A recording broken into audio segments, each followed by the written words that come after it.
Thank you, Caroline. Good morning, everyone. Thank you for attending today's Overview and Scrutiny Management Committee. Introductions will be done later. Before any items begin, we'll firstly consider housekeeping. A fire practice is not expected. If the alarm does sound, though, can all present leave the building as quickly as possible by way of the nearest exit, which is over there. The designated assembly point is in the public square in front of Cast, beyond the fountain, away from the civic office. If there is anybody with mobility issues, please wait in the refuge area at the top of the stairs where the emergency evacuation lift is located, and use the intercom situated to the left-hand side of the lift doors to call for assistance. No roll call will be undertaken. Thank you. Mobile phones, I'd like to ask everyone to ensure that your mobile phone and all other devices are switched to silent mode, please. This meeting will be audio-visually recorded and will be available to view on the Council's website and YouTube channel. Can I ask all those present to use their microphones by pressing the... Oh, it's not a red button anymore.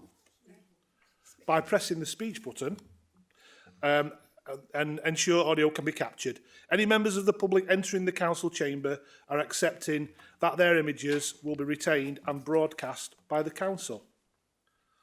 Are there any members of the public in attendance? No, just press. Just press, thank you very much. If anyone does turn up later, I would probably remind them, if they're intended to record or film any part of today's meeting, please ensure that this does not disturb the conduct of the meeting. Introductions, please. If I could just ask the officers to introduce themselves, please. Probably starting from Kelly. And just let us know who you are, please, for those who don't know. I'm Kelly Hopkins. I'm the Service Director for Environment. I wouldn't attend this meeting ordinarily, but I'm substituting for Dan Swain, who isn't available today. So I'll do my best. Good morning. Faye Tyers, Service Director for Finance and Technology in the Council's Section 151. Thank you. Morning, everyone. Lee Tillman, Exec Director, Policy Partnerships and Investment. Good morning, Rihanna Nelson, Executive Director for Children, Young People and Families. Good morning, everyone. Annie Claydon-Bolton, Service Director for Adult Social Care. Good morning, Rachel Leslie, Director of Public Health. Morning, everybody. I'm Chris Margrave. I'm Chief Exec of St Leger Homes. Good morning. I'm Rachel Long, Crime and Community Safety Manager in the Community Safety Service. Good morning, I'm Jackie Hardy. I'm the Head of Service for Safer Communities. Rachel and I are specifically here for the Community Safety Strategy update. Brilliant, thank you very much. We'll move to item 1 then, apologies for absence. We've got an apology from Georgina Lightfoot, who's the courtee, and also Antoinette and Bernadette, the other courtees as well. Thank you very much, all the committees here. Item 2, to consider the extent, if any, to which the public and press are to be excluded from the meeting. There are no issues on the agenda. Declarations of interest, if any. If you have an interest, please declare this and a form will need to be completed. Following the meeting, please contact Caroline Martin, who can assist you with the process.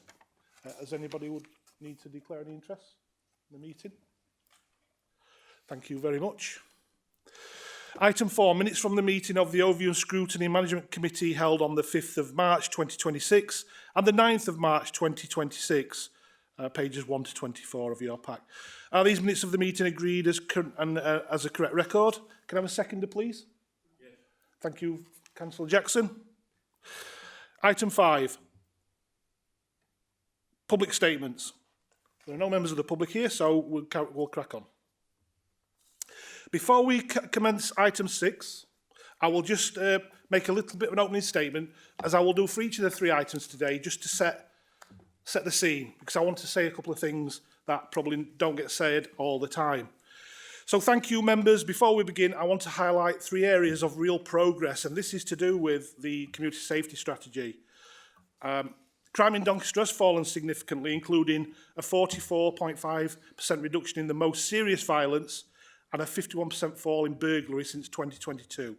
Our city centre is safer according to statistics, with reductions in weapon offences and shoplifting bucking national trends. And we now have expanded support for vulnerable people, including 25 new safe accommodation properties and more people accessing treatment for substance misuse. There's the good news. We need to highlight that. But we must be honest, the biggest challenges remain substantial. Residents' perception is that they continue to experience visible ASB, antisocial behaviour, substance misuse and nuisance behaviour, widening the gap between crime reduction and public confidence. Substance misuse and domestic abuse demand are rising, putting real pressure on services, and youth vulnerability, exploitation and organised crime continue to require sustained multi-agency focus. Today's task is to scrutinise whether this strategy has the capacity and clarity needed to meet these challenges and maintain public trust. So just as a short introduction, can I just ask Jackie to give us a quick introduction? Thank you. Thank you, Chair, and thank you for taking the time to highlight the positive foundations that we're trying to build on. The community safety strategy is a statutory requirement for us as part of the Safer Doncaster Partnership, and of course that partnership is set by the Crime and Disorder Act as a statutory function. Community safety strategy is on a 3-year cycle, and we routinely go out to the public to ask the community what they think is a priority for them. In the summer of last year, we went out with a consultation that was alongside some appreciative inquiry work that was done by colleagues in Doncaster, so that we try to reach all aspects and all parts of our community. Last year's survey, we had in excess of 3,000 responses, which is the biggest we have ever had in the cycle of the strategy. On top of that, we had the appreciative inquiries across communities, and then we also did a 10-year review of all data and surveys that had been collected from the community to understand the trends, and hence the emphasis really on perception within the strategy itself. You're quite right in terms of there has been some real significant progress in regards to the reductions of crime and specific crime types, which have caused concern for the community themselves, and you've quite eloquently summarised those in your introduction. But in terms of what the public still feel is a priority, we have set 6 key priority themes which encompass a number of different crime types or antisocial behaviour types. Those are to reduce antisocial behaviour, and that's personal, nuisance and environmental, because they are the 3 categories that house all the themes. To reduce substance misuse, and that includes alcohol, drugs and other illicit substances. To address serious and organised crime, and there are a multitude of pillars within that. To obviously reduce crime and reoffending. To reduce violence and serious violence, and of course to address domestic and sexual abuse. So from the feedback from the public, the voice of the community has been prioritised around those 6 key themes. That has shaped the new strategy, and also what we have obviously understood is through other surveys such as the Big City conversation, which focused on the city centre, as well as the neighbourhood conversation which happened after that around all localities. That has also been fed in to understand that trust, that confidence and that perception, because obviously what we do recognise is statistics only measure what they measure, and we have to move away from what is a public management style view of how we manage strategies and delivery into ensuring that we have a community-centred approach and that the voice of the community really shapes both strategy, delivery and decision-making. And of course, the way that we are restructuring our resources and our engagement is under the Thrive model, which is around that community participation. So we are wholeheartedly, as a community safety group, embracing that from top to bottom in terms of how people get involved. We recently delivered quite a detailed update to the Overview and Scrutiny Committee around crime and disorder. I think, Councillor, you were part of that, and we have gone into the detail of what's been delivered, what's good, what's bad, what's indifferent, so I don't propose to repeat that today, but I'm more than happy to speak to any members outside of this. So that's an introduction in terms of where we've come from, where we are now, but really what's shaping what we do. And it is a 3-year cycle, so that it keeps us to task, because as you can appreciate, society changes. And what we have to be acutely aware of within the crime disorder is obviously cohesion is sat at the heart of what we're trying to do. And of course, there's other factors that feature in this safety world, such as where people are at in terms of cost of living, deprivation. They all drive crime and disorder. So this is a broader piece of work, and this is where the Community Safety Partnership has to work in tandem with the safeguarding boards as well as the Health and Wellbeing Board. This is a whole system response, not just a standalone strategy, which is where it fits in with Doncaster Delivering Together as a key delivery arm. Does that set the scene, Chair? Is that sufficient for what you want before I move on to the questions? It does, Jackie, thank you, and particularly the emphasis on public perception, I think, is directly related to how we engage with the public. We can improve their perception by engaging more with them, and I think that's something that, since I've taken over the chair, that's definitely, you might notice that getting out there and speaking to the public is like really fundamental. So thank you, Jackie, for that. If I could just say before we start, the first questions will be from the committee itself, and then if there are any questions from anyone outside the committee, then we'll allow you to ask them. Some of them might be specifically very police related, Jackie, I understand that, and there's no one here from South Yorkshire Police. If that happens and you can't answer anything that's directly police related, I'll make a note of it, and then we'll pop a couple of letters out and get them answered that way. All right. So I'll actually ask the first question, if that's all right. And this is to do with public perception gap and visible ASB, which we mentioned in the introduction. Given that residents continue to report ASB, street drinking, visible substance misuse and nuisance behaviour as key drivers of feeling unsafe, what staffing levels, budget allocations and operational resources will be required over the next 3 years to increase visible patrols, hotspot coverage and rapid response capability, and how will the partnership measure improved public confidence, for example, through quarterly survey baselines, satisfaction ratings or reductions in repeat hotspot ASB, and what targets are being set? It's quite a long question. Thank you, Jackie. Thank you, Chair. If I could take it in two halves, if I may, just in relation to discussing staffing levels, budgets and operational resources in the first part, and then thinking about how do we measure the so what question, in other words, the metrics and that perception of safety. So if I could do it in two halves, just to allow me the opportunity to answer. So in terms of staffing levels, over the last three years, which is the life cycle of this strategy, there's been quite a lot of change in terms of the resources that contribute to the safer agenda. And I think it's recognising first and foremost, this is not one team.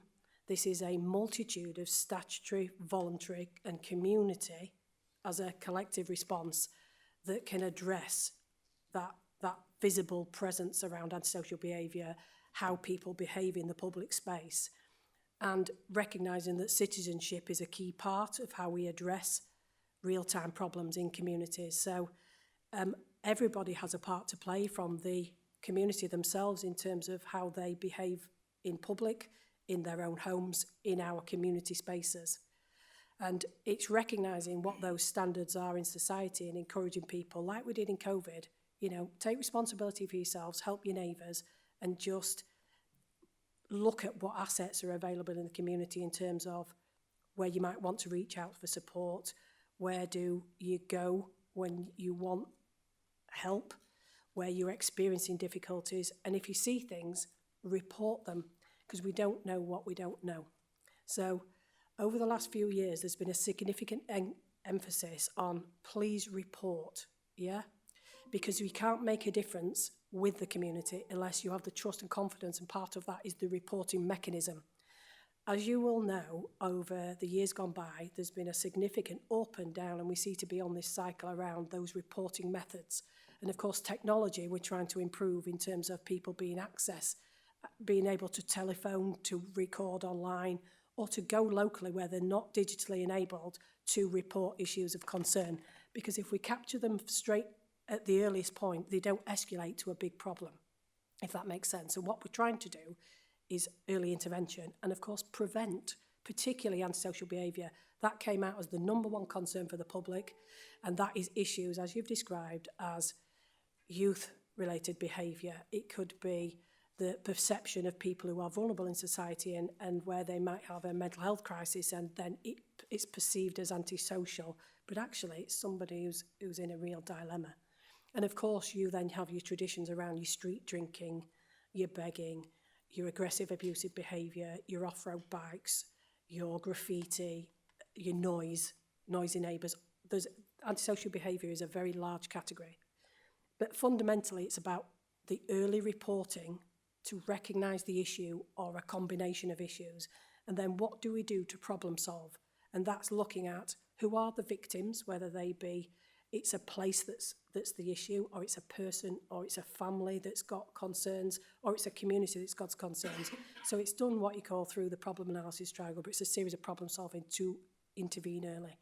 You then look at your location and who's affected, and then of course you look at who are the perpetrators, whether that's one person, whether that's a group of people. And we need to work as a partnership, so that's your basics around safety is around your St Ledger colleagues who hold the foundations around tenancy and housing support. It's our colleagues within the Chief Exec's Directorate who provide the early intervention and the wellbeing capacity in communities themselves. South Yorkshire Police are a big player in terms of their neighbourhood policing teams, and of course a lot of my service around the Safe Community portfolio with our rapid response with the neighbourhood response team to respond live to live antisocial behaviour, and of course my city centre resources, and then the capacity we have behind the scenes with our CCTV capabilities, and of course Rachel and I in terms of the coordination of the themes. This is not one size fits all, it's a combination of the statutory services, but then recognising the role of our voluntary sector who provide diversion, youth diversion. This is a big piece of work that we link the jigsaw together to respond early. Those resources have been shored up in terms of through the work and the reconfiguration of council services around the Thrive model. So the core services within Doncaster, within the communities teams and my services sit as a baseline alongside what South Yorkshire Police have done to fill all their neighbourhood policing vacancies. So they previously had a large vacancy rate. Pete Thorpe has reorganised his resources as the district commander, and all vacancies are now full in line with the National Neighbourhood Policing Guarantee. He's also established an additional team in the city centre to shore up. Of course, the city plays a role both for the residents of the city but for the wider borough around the perception of safety, particularly because people are coming in and out, our visitors are coming in and out, and it gives a bad impression of the city if it's not managed appropriately. So this is a catch-all, if that makes sense. So what I can say is the Mayor additionally, about 18 months ago, put £1 million into the response to antisocial behaviour, and that has created an uplift in some of my teams, the neighbourhood response team for the borough-wide response, the city centre team, our colleagues in street scene around the environmental response and streetscape, as well as then the business compliance, because of course people are still sold drink, vapes, other illicit products, and of course that's why South Yorkshire Police have looked at the drugs, the supply of drugs, the illicit substances, trading standards have looked at different options, and this is where we're coming together as a group of resources. So that has incrementally been built up. Obviously, more recently, they were temporary resources. They are now permanent, and we are currently recruiting to those roles permanent. So for the next 3 years, what I can say is, A, we can respond to the live, because that's what the neighbourhood response team are there to do, across all boroughs, 22 hours of the day from 8 a.m. till 6 a.m. That is in place, and we can give you that reassurance. South Yorkshire Police have a 24/7 response, both in the response function and the neighbourhood policing function. And of course, our other resources have all been coordinated around that community, that hyper-local level, through that way of working through Thrive. Does that answer the resources and the budgets? They are all secure, the staffing is there, and we are adequately able to respond to those pressures in the system. But it requires the community, yourselves as elected members, to promote the reporting, promote the intelligence gathering, and work with us to demonstrate to the community this is in it, we're in it together. But if we don't continue that positive engagement, those positive meetings in the community with yourselves, with the other mechanisms in which we can engage, engagement, relationships and trust is everything around safety. And we have to be acutely aware at the moment of the global conflict that's happening in various parts of the world, and the impact that has on safety and perception of safety, because it is constant on every medium. And that misinformation, where we are aware of it, we need to put out key messages. So comms is the enabler here in terms of being transparent, telling people what we are doing, how they can get involved, what results we get, and what could we do better. So it's just being on that continuous learning cycle and welcoming both positive and negative feedback so that we can hopefully work together to make a difference. Is that okay? Thanks, Jackie. I think what we're talking about is ASB is a quality of life issue. It's like a dripping tap to people, isn't it? I know for sure, myself and Neil in Stainforth, we've hit the headlines for all the bus issues, you know, and we've encouraged the people of Stainforth to actually locate and identify the offenders for that. And I think every elected member is becoming more aware that we need to, because without that information coming, it's very hard to deal with it. We know, Jackie, from our past backgrounds, that one or two people can ruin a village or a town. It happens. If you can identify them and deal with them in whatever way is appropriate, I think we can move forward that way. So you're dead right. But ASB is a massive issue, and I think we do a good job tackling it, but it's like a continuing issue, isn't it? John Reid, for the next question, please. Thank you, Chair. I'm the chair of the C&E panel. I've met most of you, and we do have some role in crime as well, especially at this time of year. So my question is, the strategy highlights ASB hotspots requiring repeated intervention, including noise, environmental crime and youth nuisance. What staffing capacity, indicated as council, police, St Ledger, equipment, CCTV, e-bikes, rapid response teams and enforcement resources are required to reduce hotspot recurrence by 2029? What specific 3-year targets is the partnership setting for RSPO enforcement, which is a big thing at the moment, fly tipping investigations and youth-related ASB reductions? Sorry for the length of the question. Thank you, Councillor Reid. I think in terms of the resources, in the previous question I've outlined a combination of different teams that factor into the response to the question. So it's not one team, it's a multitude of different teams, and all those teams at this moment in time are actively involved in addressing the key issues of crime and disorder. The way the teams are configured is in each locality there is a network that coordinates safety and the themes within it. So obviously we have the two ties of that structure in terms of the ward member meetings and the network meetings, and then we also have the officer side, which is the multi-agency response on a local level, which involves the statutory services as well as other partners that play a role for the community specific. Those teams have got that funding secured in terms of the immediate response. So when a call comes in, for example, to the council or South Yorkshire Police, they will deploy the most appropriate resource. The council's is live antisocial behaviour comes to the neighbourhood response team, and social behaviour that's happened will be disseminated in the locality or the community, and it's responded to through that partnership. In terms of the hotspot locations, the data that we collect individually as a team is brought together in a performance report that's set at that hyperlocal level, and that's coordinated through the Your Neighbourhood meetings every month. So that's around place management and around people management. So it involves case management of individuals or groups of people as well as places.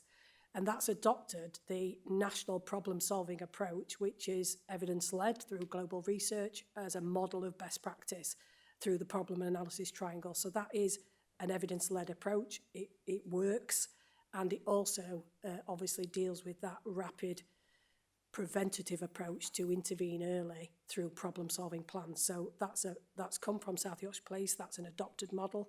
And that's how we work locally, but it's done at a local level because you have to understand the nuances of what's happening in a community, because every community is different. So it's tailored locally. So that's how it's coordinated, that's how it works, that's how the information is gathered. In terms of statistics, each team, because they have their own responsibilities, both through our service plans, etc., and through the corporate structures. So I'm sure, Kelly, if you want to know more details around environmentally and the service level agreements, we are performing really well around all of those across teams. That's individually managed within our services as a service level agreement and through our corporate structures. But in terms of a collective partnership, obviously that's set based on what do the community want to see. It isn't always a statistic. What it is a quality of life. Is there a reduction in individual incidents?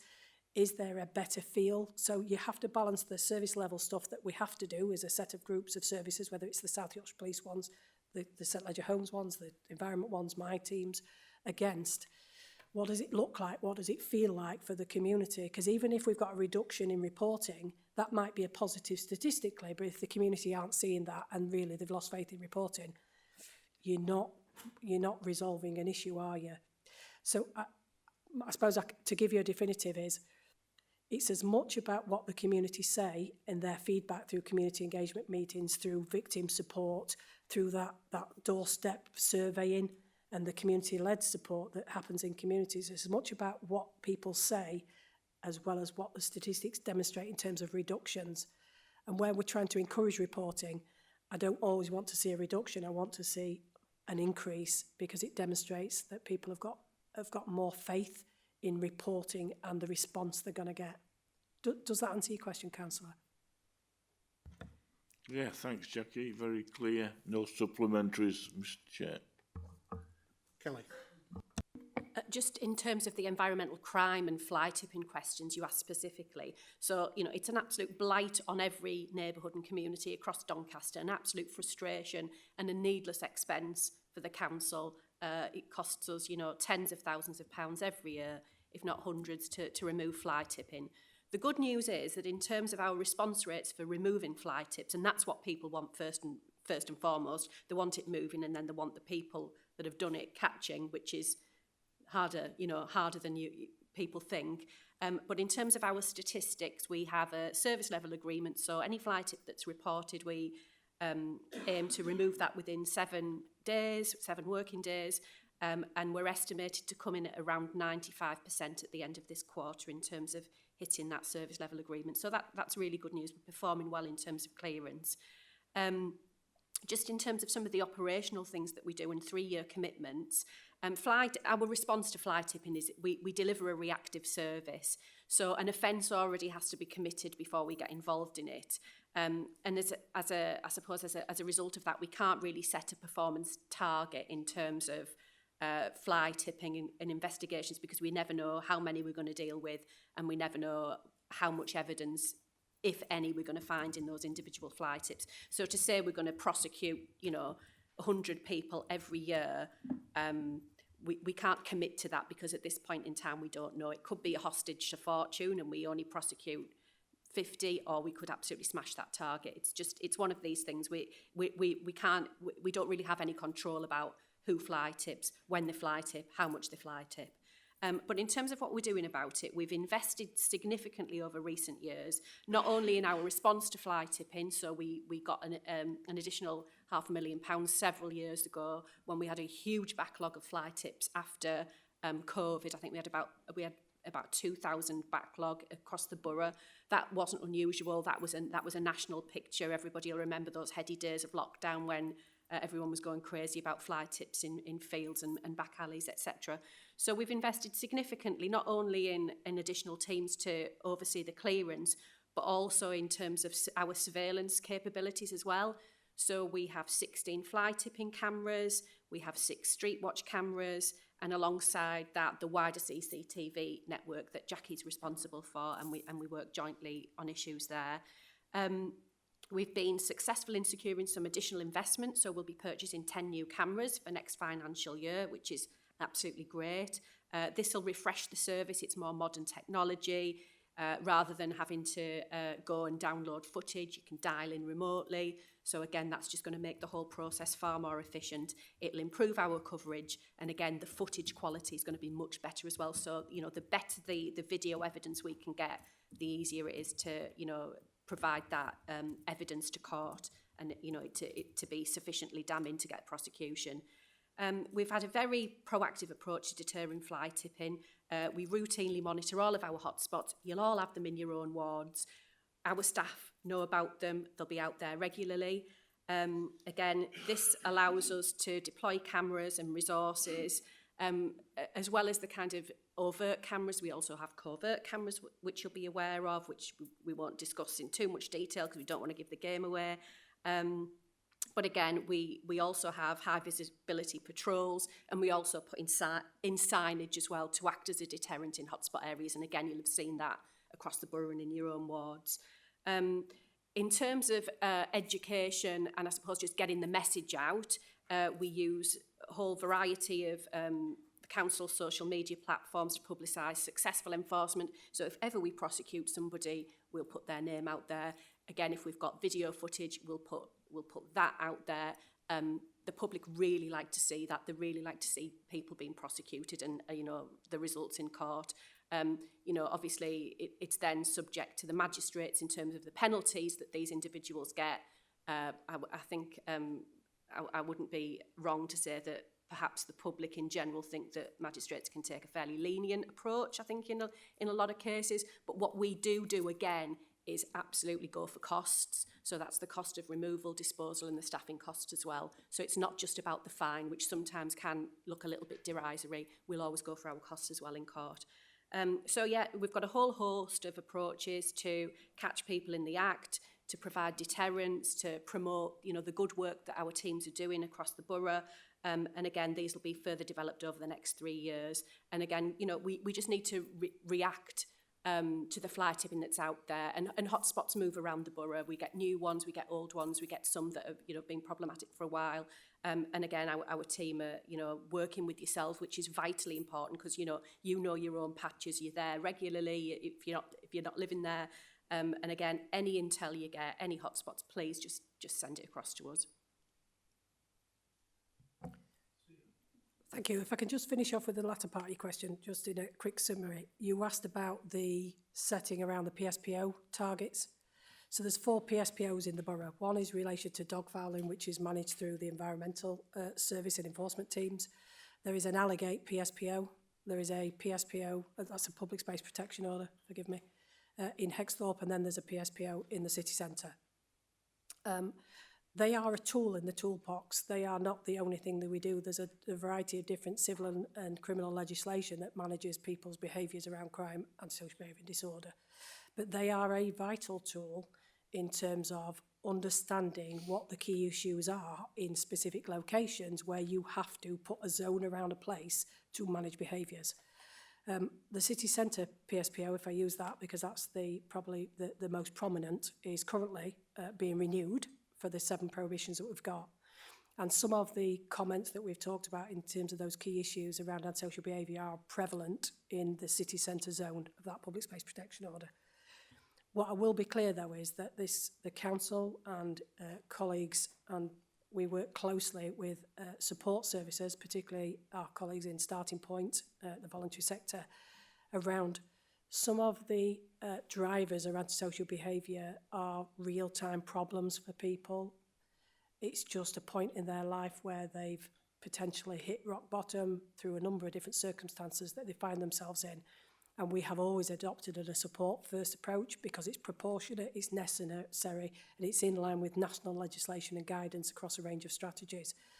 I won't come to you today and say that we should police our way out of this, for coin a phrase, because everybody in society deserves the right chance at the right time, and we should be empathetic and ensure that that support is considered and is demonstrated across everything we do, regardless of what theme we're talking about. So the PSPO is not enforcement-led, it is support-led, and it is a tiered approach to enforcement. And that is the right thing to do because we're talking about people. So we won't set targets for the PSPO because that would effectively implement, to coin a phrase, a blood sheet of you must enforce this 200 times a month, whatever. You can't do that because you have to demonstrate antisocial behaviour which is causing harassment, alarm, distress, nuisance or annoyance. If you haven't got it, just because somebody's sat there, that doesn't mean they're causing antisocial behaviour. It just means they might be a vulnerable person who actually requires a listening ear and an understanding of what support's available. We then should be encouraging that. However, be under no illusion if people cross that line and they are causing harassment, alarm, distress and nuisance annoyance, the Public Space Protection Order gives us a power to deal with that, and that's the council and police. That's British Transport Police and South Yorkshire Police for the city centre one specifically, which is always the contentious one. So it is there as a tool, if that answers your question, but we have to demonstrate to any court that we present information to a balanced approach to demonstrate where that support has been offered, to make sure it's proportionate and necessary. So we have to be transparent. Youth and social behaviour. As you would expect us to be, young people, what we try to do is listen, have a conversation, engage, and also divert so that we encourage them to make positive choices. We are performing really well in terms of the Youth Justice Board and our first-time entrants, so please recognise the excellent work that's been with Children's Services colleagues, because we are not an outlier, we are actually progressing exceptionally well. We are also piloting nationally the Youth Futures programme, which recognises that where people are presenting as entrants but haven't been prosecuted, there might be issues behind the scenes that we want to get under the skin of to understand what problems those young people are having, so that, again, we can have an early intervention approach rather than waiting for them to be convicted. So that first-time entrance programme is it's a real opportunity that's been government funded. We've been chosen as a pilot area based on the positive practice we have in place. And if you think about youth-related antisocial behaviour, we should recognise the work over the last 4 years, which we've just received the Exemplary Partnership Award for, which was around a real significant issue that was situated in the interchange and the French Gate around youth-based ASB, which was a borough-wide issue where young people were congregating. And the services, South Yorkshire Police, ourselves, Children's Services, the French Gate, the Interchange and Doncaster College and the youth councils have all worked on the response to that with a youth action plan. And I have to say that has been a real effort over the last 4 years. But EPIC is part of that solution. The EPIC service is the youth hub in the French Gate Centre. So rather than remove people from the problem, we embraced the problem and brought young people into the heart of it. And the testament to the excellent work that the EPIC team have done in there with young people, and we've now got in excess of 2,000 young people engaging, and we are at capacity and looking to expand the offer, the services and the opportunity, is really what we should be doing around reducing antisocial behaviour and to keep people out of the criminal justice setting. So that it's not one thing, it's a number of things. And it's a multi-agency response as well. But again, that's where the community, as in young people, they're at the heart of it. So we've got so much positive practice to build on, but it's about positive choices. And again, that's around listening, engaging, and ensuring that young people fundamentally are part of that response. Yeah, thanks, Jackie. That's really encouraging. That. Do you still have a? Yeah. Thank you. Just going back to the CCTV one, within our ward, we've been on a mission to try and put CCTV all the way through ward, as you know, Jackie. We know fly tips happen. We also know we've got relatively low crime statistics. I'm just interested to know if any of that CCTV evidence has ever been used, because we've been told it links into the authority. It goes into the suite, but again, you know, we see them happening, but we don't know if it's being used. It'd be nice to understand if it is. Thank you. Yeah, and we've had many conversations, Councillor Cox, haven't we, just in terms of how we utilise the assets of CCTV. So just for a quick summary and conscious of time in the packed agenda, there is in excess of 2,400 cameras across the borough. We have a large CCTV capability, but it's made up of different things. 600 to 700 are sat within the St Ledger Homes estate, monitoring and supporting residents in lifetime through the CCTV suite itself that we work in collaboration with our colleagues at St Ledger Homes. We have a large number of fixed CCTV with varying capacities across the borough and in the city centre, and then we also have redeployable city centre cameras which move around where we need them, and they have the traditional name of dome hawks for anybody that's been around the block a little bit. But they are basically, we move them around, and that's part of that problem solving for hotspots. At this moment in time, the redeployables are not connected to the mainframe, so we have to physically go out to review footage, to download it, and we are looking at what that looks like at the moment, and we are talking to our software providers around, is there opportunities with the change of technology and systems, and of course AI? How could we be more efficient and effective and fast track some of that? And similarly, we're also exploring CCTV in the AI context of how we can be more efficient and effective.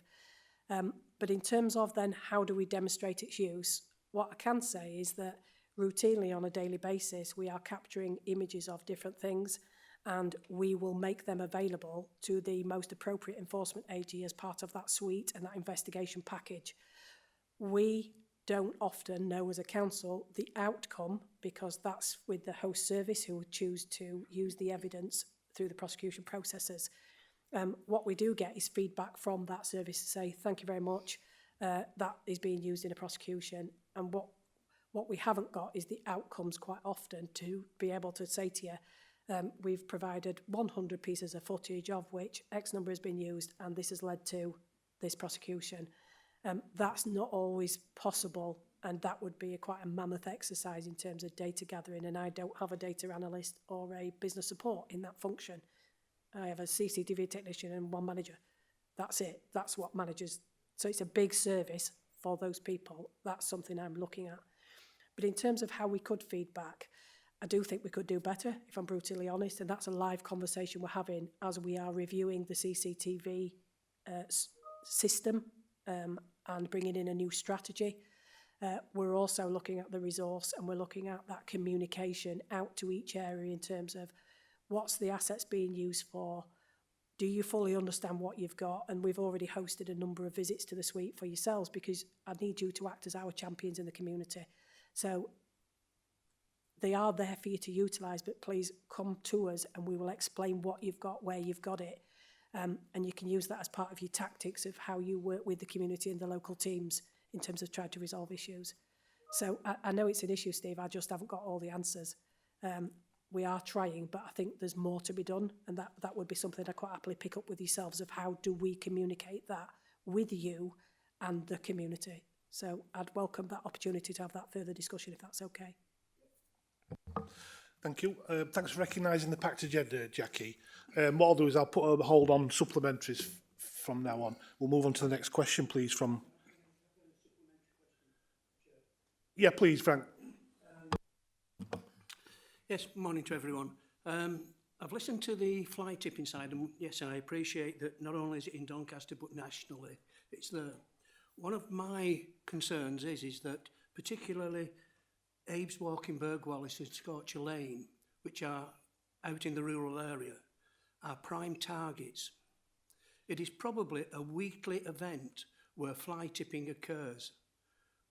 Myself and my fellow councillors have asked for enforcement with the use of cameras to identify.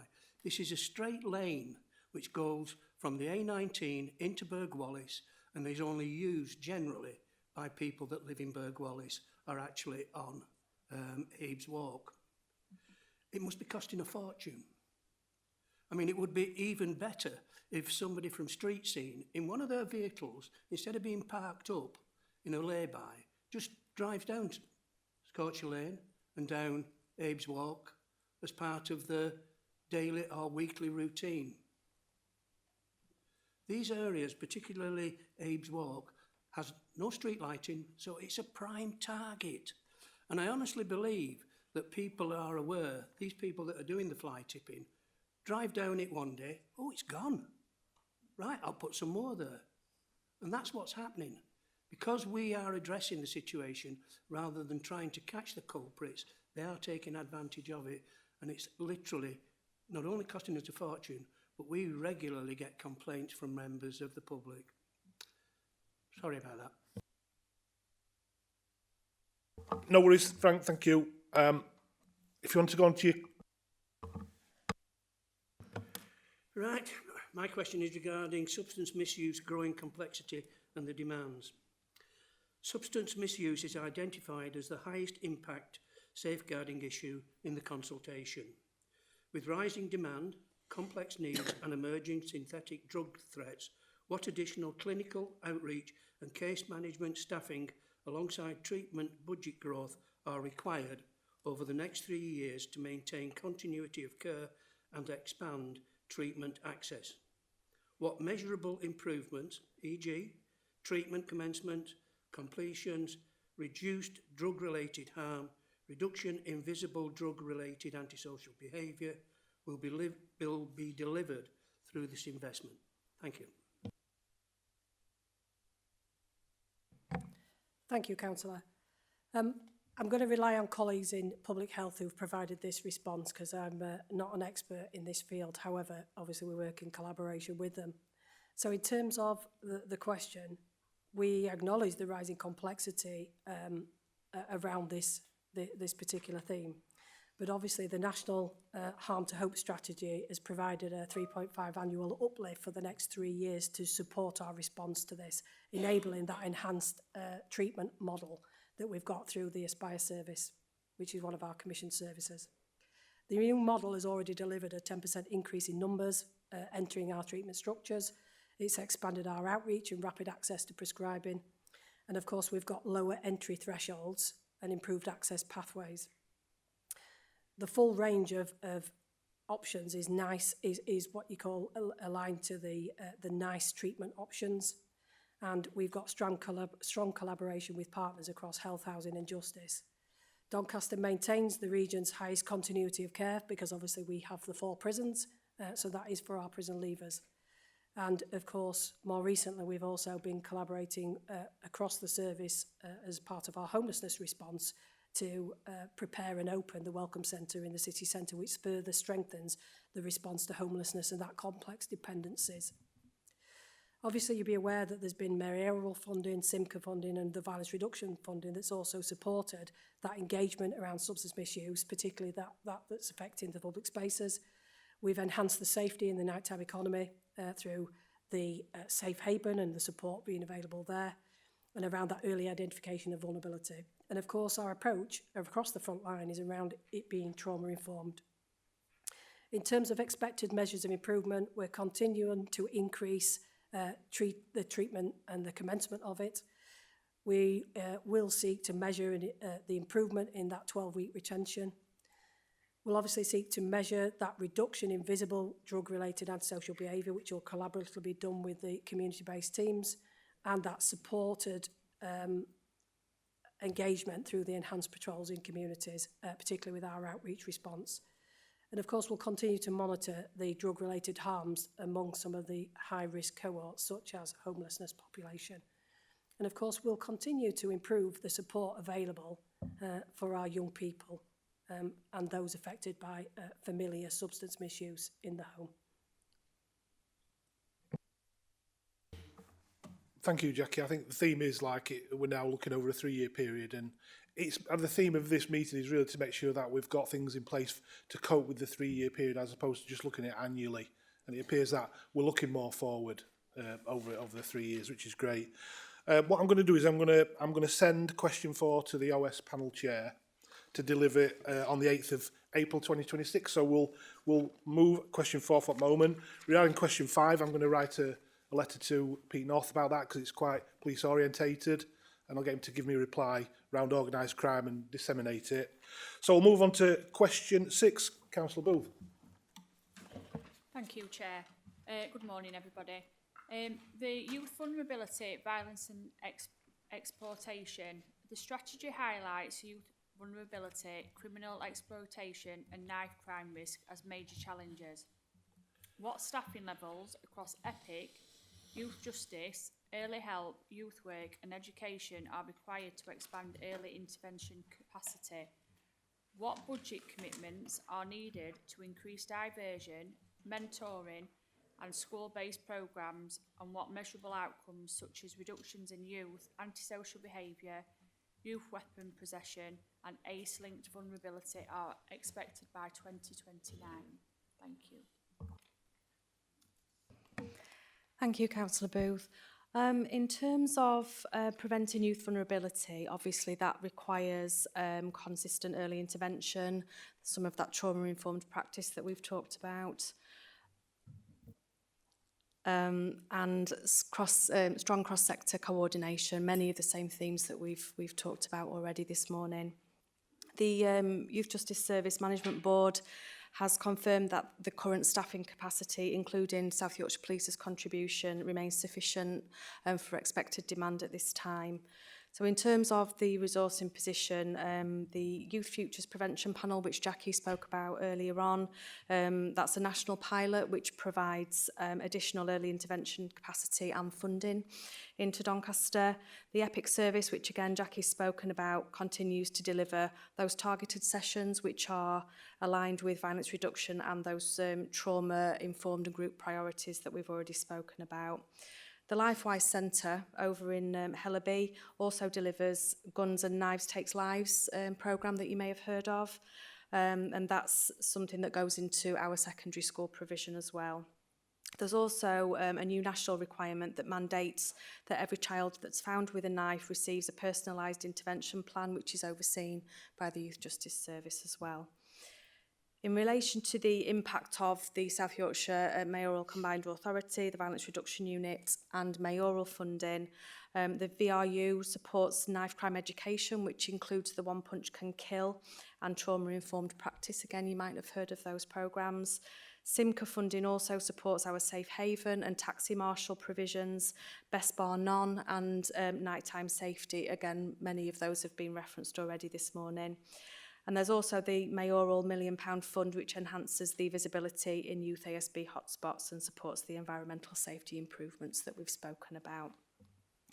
So in relation to any expected outcomes throughout the 3-year life of this strategy, they are to obviously reduce youth ASB and violence, to have a decrease in youth weapon possession, earlier identification of linked vulnerability and a stronger diversion and mentoring pathways, which should improve safety in public and nighttime environments. I don't know if you want to add anything to that, Jackie. Yeah, I suppose the final part of that was your point around early intervention. You will be aware from other updates that colleagues in children's services, they are embarking on a whole system change through the Families First programme. That is prevention and early intervention focused, and of course we are reshaping services in line with that national agenda and our progressive authority around that. That is ultimately at the heart of how we engage young people, children and families, and we have to base it in and around that, because it's not one theme. That is the centre to everything that we're trying to achieve in terms of not waiting for children, young people or families to get into crisis, but it's recognising how the system can respond far earlier and shifting away from and moving upstream to make sure we stop people falling into the river rather than waiting for them to drown, to coin a phrase. So please be under no illusion, it is the response from community safety is fundamentally sat with children's services in terms of that whole system change, and that is, you know, systematic of the biggest change across children's services for 30 years. So this is not just about the community safety strategy, this is around that fundamental support that families get and recognising that they can help themselves, the community can help them, as well as the system. Does that make sense? Thank you. Yeah, of course.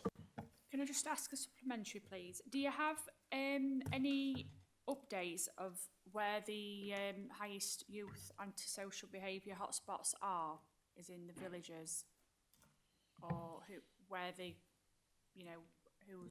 I can give you the live intelligence rather than statistics. In terms of live intelligence, Conisbrough at this moment in time, which we are actively working on as a partnership, and predominantly that's linked to off-road bikes and some of the behaviours, and of course the legislation is a challenge around that arena, which we've had some debate about more recently.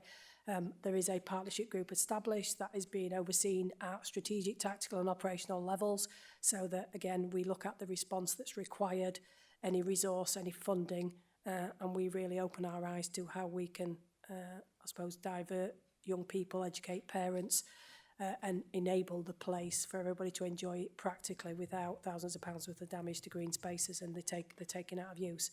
So Conisbrough, very live at this moment in time. City Centre is one that goes up and down. And again, it's usually on the next tranche of year 7s as we change. We are actively monitoring a slight increase in the interchange in Frenchgate. I'm not overly concerned at this moment in time because, again, we have that live action plan that responds to and from, and that's around, again, that EPIC offer, the positive diversion and effective case management. That links to the other pieces of work around EPIC, multidisciplinary team meetings, of course, that early intervention offer through families. The family hubs play a key part, of course, and that robust case management. And then we've obviously got other bits and bobs of hotspots linked in the north area regarding the Woodlands area, etc. So there's a number of ones that come in and out, but as I say, the Your Neighbourhoods meeting structures and partnership delivery coordinate those hotspots, but they're the literally hot intelligence rather than look at statistics, because that's actually community-based feedback, and of course that comes from the member engagement as well as. So they're the top 3 I'm aware of for the moment. Thank you, Jackie. Very last question before we close this item. What's the best way for members, elected members, to access their ward information regarding ASB, and where's it kept? What's the best way to get that information if we want to know what's happening in our particular wards? Yeah, I suppose, as I said to you, the way that the structures around each of the localities is set up is that we have the officer engagement section so that you have that live feed to the operational teams. So my suggestion would be through your local ward member meetings, because you engage most of the mainstream services that work at that hyperlocal level. I think that would be the most appropriate, councillor, in the circumstances. Obviously, we also have the CEMs, which is the community engagement meetings that happens, where there's that live conversation with the safety resources with communities themselves. They are publicised. You support those as well. And then there's other days of action where you can get lifetime information where we're dealing with hotspots for particular reasons. So I don't think there's one source. I think there's a variety, but I would go to the ward member meetings. And if you're looking for something more specific, talk to the locality managers, and that's something we can negotiate and understand. What do we collate, how do we collate it, and how does that feed back to yourselves? Open dialogue, I think, more than anything else, but that's a lifetime, month in, month out, for you to check, scrutinise and input and inform. Yeah, I think it's remembering to get that update from the ward member meetings. We tend to give information about what we've taken in between meetings, but I think sometimes we forget to ask for it back. Yeah, it's a two-way flow. Yeah, of two-way course. flow. So please, it's yours to develop with the local teams, and it has to be the right fit for you and your communities. Yep. Yeah. Last quick question. Yeah, no worries. I presume we're all aware of the influx of these barbers, vape shops, general shops that are now opening, offering reduced price cigarettes, often under the counter, and allegedly other illegal activities. What action is Doncaster taking? In my own town, we have reported 4 events where shops have opened. We have now 3 barbers when we had 1, and when you drive past, nobody's ever in them. The community itself have got reasons behind what they believe is happening, but nothing seems to happen from the authority. I think some of this sits in Kelly's service. However, I am aware from my involvement in the serious and organised crime world. We recently undertook a quite large-scale exercise across the borough with regional colleagues, South Yorkshire Police, Trading Standards, Immigration, around what you call Operation Mechanise, which was an intelligence-led operation with information that's come from the community regarding concerns they had about a number of premises and around the illicit sale of tobacco, vapes, other products. That was a very successful operation that seized a number of different products, of which prosecutors are ongoing, so I have to be limited in terms of what information I can provide. This world is very heavily reliant on information coming through Crime Stoppers, statutory services, or from people like yourselves, where the community feel that you're the trusted confidant, and how you then pass it on. This is covered in the serious and organised crime and immigration crime theme group of which Councillor Hughes is going to ask for that written response from the police. We have got a response from the police, I might add, however, conscious of time today. I want to give you some reassurance. We have got a really strong partnership. We do have a strong network. We have a strategic group that feeds into county and regional structures and then national structures.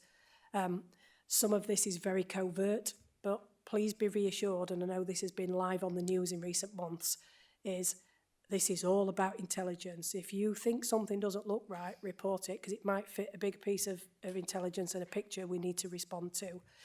But we are actively engaging through the business officers, through the people that go and engage the businesses from the point they become a new business to what support we give them to maintaining the viability of that. And I don't think it's all as it's perceived to be. There are bound to be some businesses that do operate outside the wire, but it's reliant on what information have we got.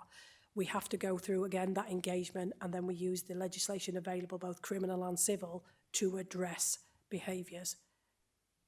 Does that answer it? I want you to be reassured that we are active around the intelligence gathering and the active around the pursuit of illegal behaviours. I'll let Kelly come in. Whilst I appreciate the significance of what you've just said and the fact that it has to be done, you know, basically underhand so that people are not aware of it. We don't want to let the criminals know exactly what's happening. But certainly I, as a ward councillor, was not aware of any action that was being taken. And this is what the problem is the community comes to us and says, well, what you done about it? Well, we've reported it. Yeah, but what you done about it? And that's all they keep saying to us. I thank you for the information, but we also have the town council, and I sit on the town council, and once again, we were not aware of what was actually happening in our own town. Just to come in and just to reinforce Jackie's point, we have a dedicated illicit tobacco team located within Trade Standards, which Public Health have very kindly funded. So we have dedicated officers that gather a whole host of intelligence around illicit tobacco, which, you know, make no bones about it, is part of a national, if not international, serious organised crime network that runs throughout the country. Illicit and counterfeit tobacco sales account for a significant amount of tobacco sales.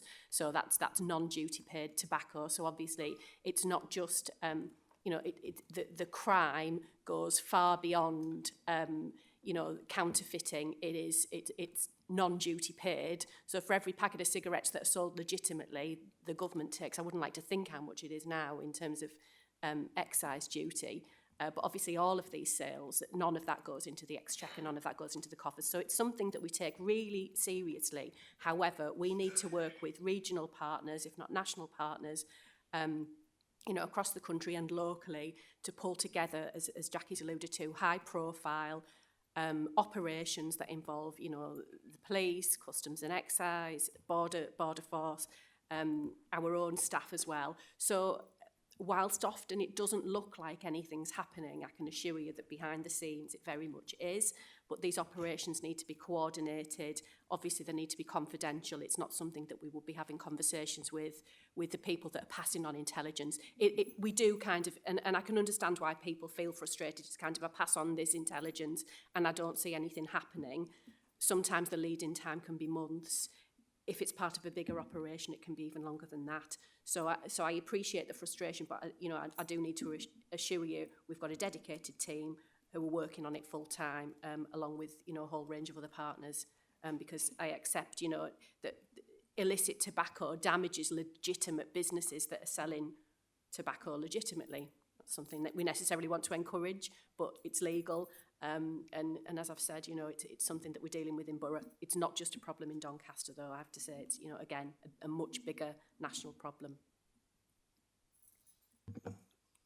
Instead of Frank, Councillor Jackson, the thread is continued. Yeah. We need to move on, Frank, from this particular item. Rather than slapping their wrists, couldn't they shut the business down? They're breaking the law. Can I come back on that one quickly, because it is interesting. So we seized a large quantity of illicit tobacco and vapes from a premises in the city centre several months ago, and as part of our case at court, we asked for a closure order and that was refused at court. So it is something we go for, but again, it's down to the magistrate, relevant judge, to make that determination, and we weren't lucky on this occasion, but it's something we press for. Valid points, Frank. Rachel? I think just to add a little bit from a public health perspective as well. So Kelly's already described the public health funding that goes into those tobacco control operations. It's part of our overall actions around smoke-free Doncaster. So alongside provision of stop smoking services, significant investment in that tobacco control approach too. We also, from a public health perspective, any proposals for new businesses around health harming, particularly activities, so hot food takeaways and gambling establishments. So I will put a comment or a refusal against any of those applications that come in through planning and licensing. So that's our other lever of opportunity. Again, not totally foolproof, but another opportunity for us. And sorry, this is just bouncing back to one of the previous questions around substance misuse that Jackie provided the answer for as well, but just wanted to state that back in October 24, so a little while ago, but not a huge amount of time ago, we provided a report to Health and Adult Scrutiny Committee on how we were using investment in substance misuse services in Doncaster. So that currently stands at £10 million that's routed through the Public Health Grant. We can offer back to Health and Adult Scrutiny Committee, and I know we've got some agenda planning coming up, a topic around how substance misuse services are working in Doncaster now. We're just a year beyond and some years beyond that additional investment, and we can also include tobacco and smoke-free in that as well. Thank you. Very last question on this item. Councillor Wood. Thank you, Chair. Just going back to what Councillor Jackson said earlier about fly tipping and street scenes not being really proactive towards reducing it. But is it a case that all staff at Doncaster Council, certainly out on road, are actively observing and reporting fly tipping and other occurrences back into Doncaster Council? And if they are already doing that, how successful is it? What kind of results could we get? I'm thinking more back onto St Ledger Arms. I know that part of their repair assessment is that they do the repair, but they also report back to head office, condition at house, condition at garden, and other observations that could maybe guide St Ledger into identifying possible problems in future. So are we getting that information back from the guys who are on the road, including St Ledger, because they work for council, that actually say, look, I'm seeing this, or I've observed that, and making sure that there's like a closed loop from our own employees? It's a really good point, Councillor Wood, and obviously staff responsible, so cleansing staff, staff in street scenes, staff that are out on highways, yes, we do get reports, you know, from our frontline staff. Whether or not people with a broader remit report them in, I'm unsure of that. However, what I would say is that people aren't backwards in coming forwards in terms of reporting fly tips, so it would be very unusual for a fly tip to be missed, because generally members of the public are all over it, you know, and I'm sure you, as ward members, you all know about that, because I'm sure you get the phone calls and emails as well. So we tend not to have fly tips, you know, lingering around for great lengths of time, as the SLA performance indicator I shared with you earlier evidences. But, you know, it is something that we can consider in terms of getting the message out, because obviously it would be helpful, and the sooner they get reported in, the sooner they get removed. Thanks for that. Right, we'll move to close this item, and the committee is asked to give consideration to and comment on the strategy presented to it today. Does the panel feel like it has reviewed the information provided today? Can I ask if there are any additional recommendations that we will make note of on top of the recommendations we're going to formulate from this meeting? We'll need in supporting reason for the recommendation which has been considered today. Has anybody else got any other recommendations that I'd like us to note? Councillor Kidd? I'd just like to enforce what you said about moving the domestic violence item on for a much deeper dive. I've been extremely interested myself in the resources that are available, whether it's the voluntary sector or our own resources, and whether we're able to meet those resources. Thank you. Yeah, to be honest, you are right. We could really, the three items today could be individual meetings themselves, and questions within there are also could be features of meetings themselves. We are aware of that. We've been speaking to governance about it, because having packed agendas like today doesn't do anybody any favours. So we're looking to remedy that into the new year after, certainly after the AGM. So we are bearing that in mind, because today we seem to be in a bit of a rush. I do apologise for that. We'll get ready to move on to the next item. Okay. Yeah, thank you, councillors. And I suppose just to reassure you is Pete Thorpe and I will be attending the local network meetings in June as the strategy launches. So if there's something specific, we can take a more detailed conversation there just to give you that reassurance. Yeah, thank you, Jackie. Thank you, Rachel. Thank you for your time. Move on to item 7. I'm looking at the questions that are not as in-depth as the last item.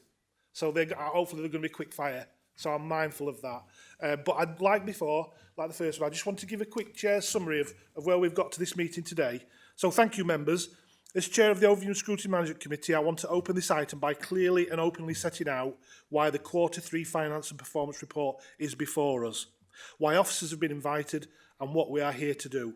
This report is a key checkpoint in the financial year.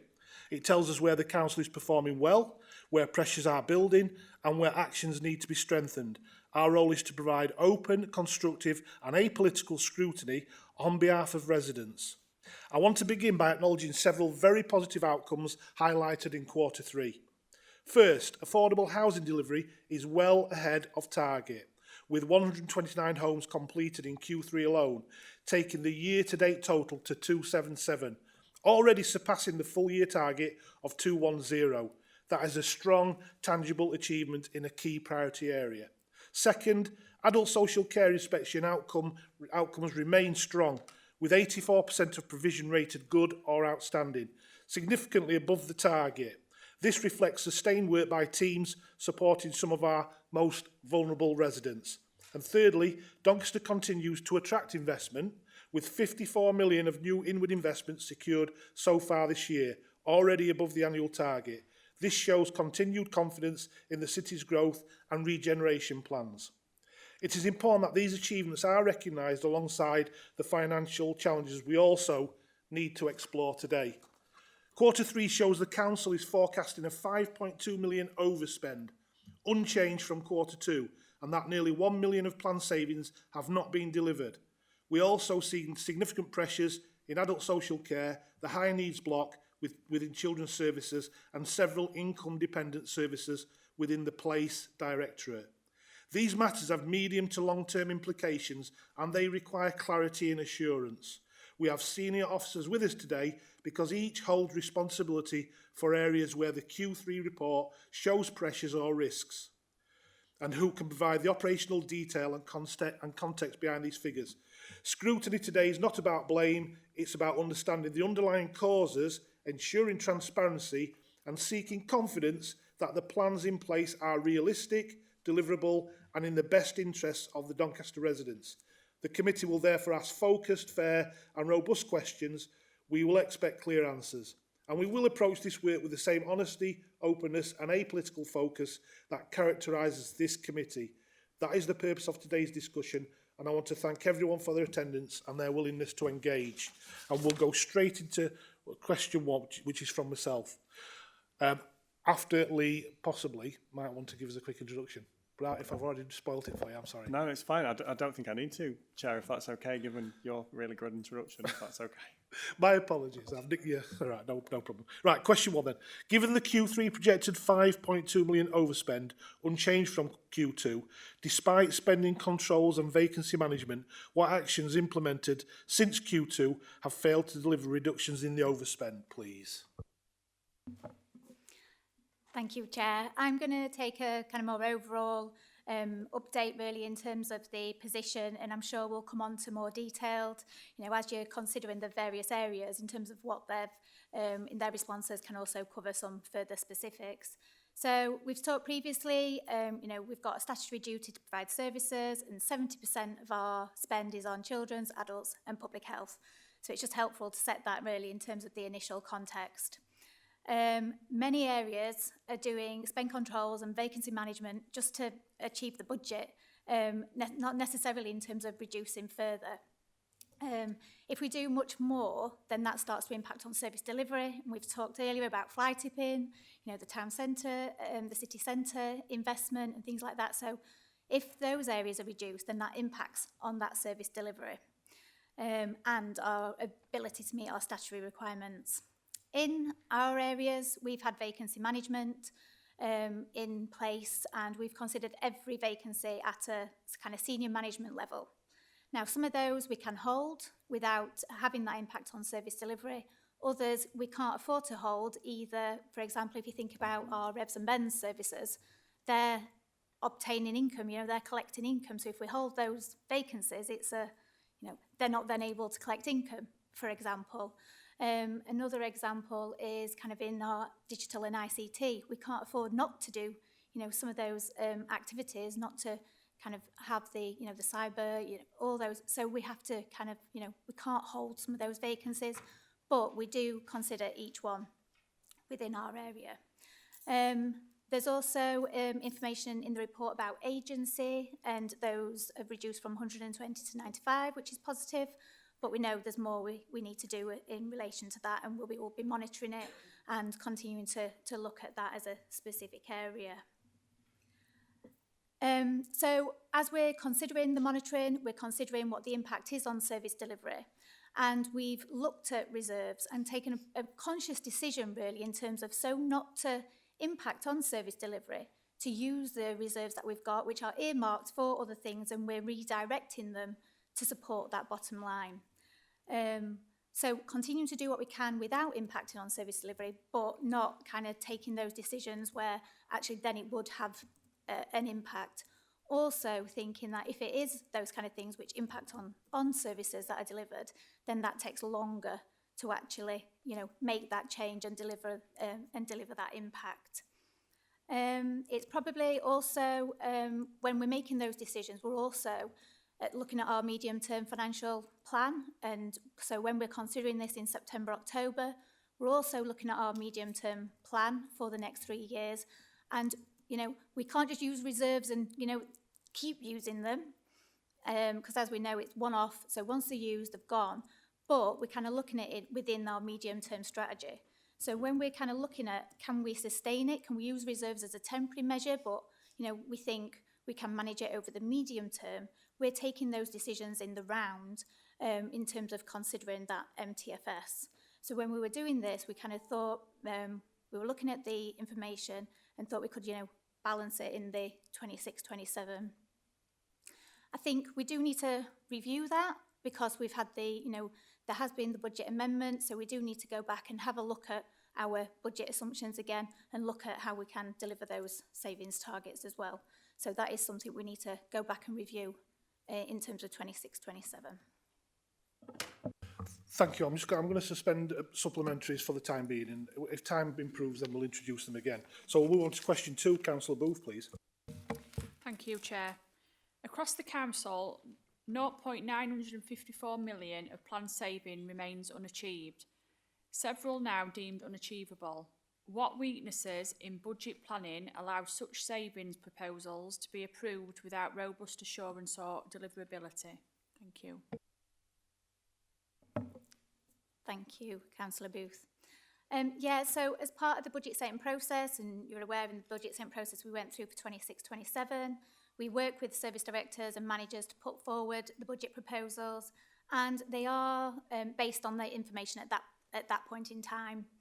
21%, so of the 25-26 savings, as you highlight, there's 7.3 million in total. 57% have been met as intended, 21% have been met through other means and on an ongoing basis, and 9% have been met on a one-off basis, as you say, leaving the 954k unachieved, which represents 13%.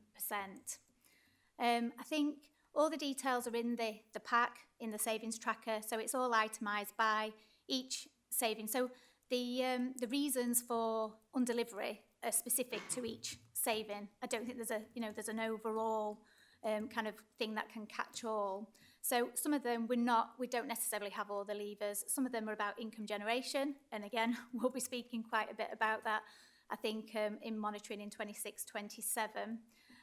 For example, culture and commercialisation, a big chunk of those undelivered savings relate to that area. So I think we'll be covering that in more detail probably, but maybe this time and moving forward as well, because there is a savings target. So there was 335k undelivered, which represents about 35% of the overall 954k.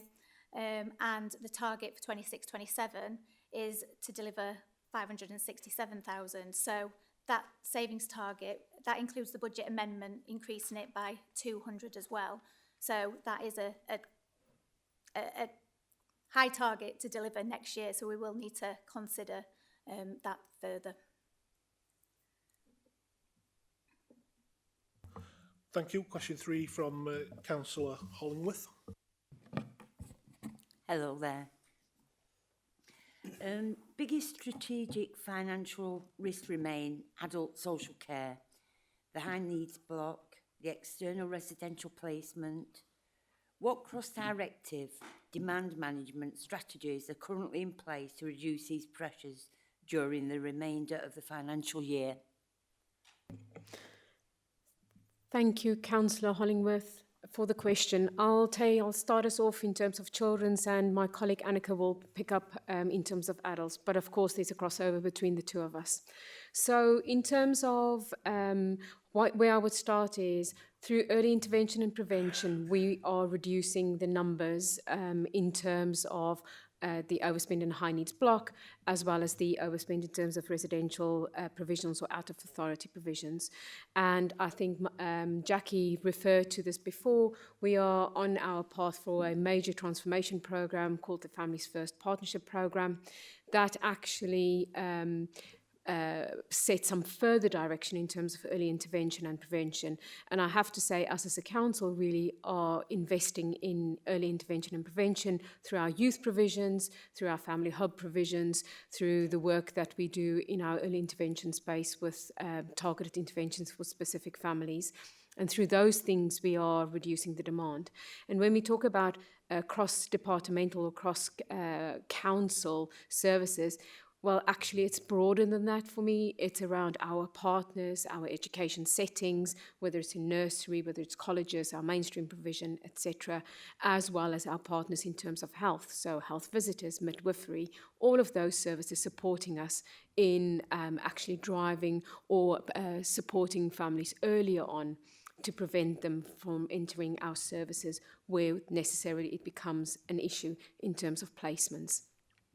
So we work with our community colleagues and our partners within our Thrive framework, locality-based, the things that we can do early on.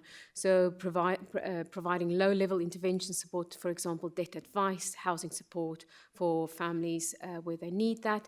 That prevents at times the demand coming into our front door in terms of, for example, dealing with poverty. Family Hub and Early Help Services are multi-agency and provide early intervention service to our families. We also work with St. Ledger Homes in terms of not only identifying where there's needs for services for families, but also providing us with sufficiency for our children that are leaving care in terms of housing and supporting children or young people not needing to go out of authority or accessing private providers in terms of housing. We work alongside our adult colleagues to prepare our young people for adulthood who's got special educational needs or have got a disability.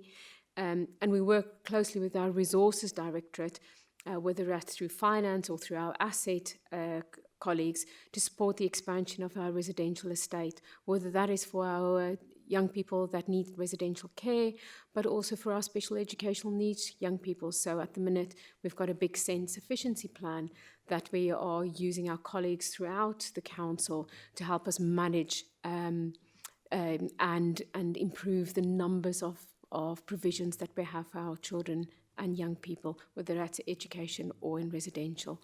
I'll hand over to Annika. Just following on from my colleague, in adult social care, we've got a range of cross-directorate approaches to reduce the financial pressure from an adult social care perspective. So I think you heard Rihanna talk about the really close working partnership with colleagues in adult social care and children's and young people's families directorate, with a really clear focus on how do we prepare our young adults with special educational needs and disabilities to actually prepare for adulthood. So that's one of our key areas of focus and strategies that we are working across departments on. We've also got really strong working relationships and a clear kind of strategic intent around working with our chief execs department around ensuring that we've got really strong information, advice, assessment and support to our unpaid carers in our communities. So our unpaid carers who are looking after family members, obviously friends, neighbours, they're our biggest assets in our community. So a really strong partnership around supporting unpaid carers. We've also got preventative support that is provided by our Chief Execs department. So many of you will be aware, for example, of our neighbourhood officers, our wellbeing officers.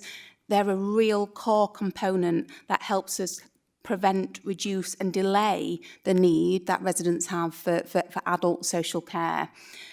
Just to mention our work with the resources department, we are working very closely with our resources department to ensure that people have a fair and appropriate financial assessment that obviously generates income for the council. So thinking about charging, ensuring that fair and appropriate financial assessment takes place is really important to us.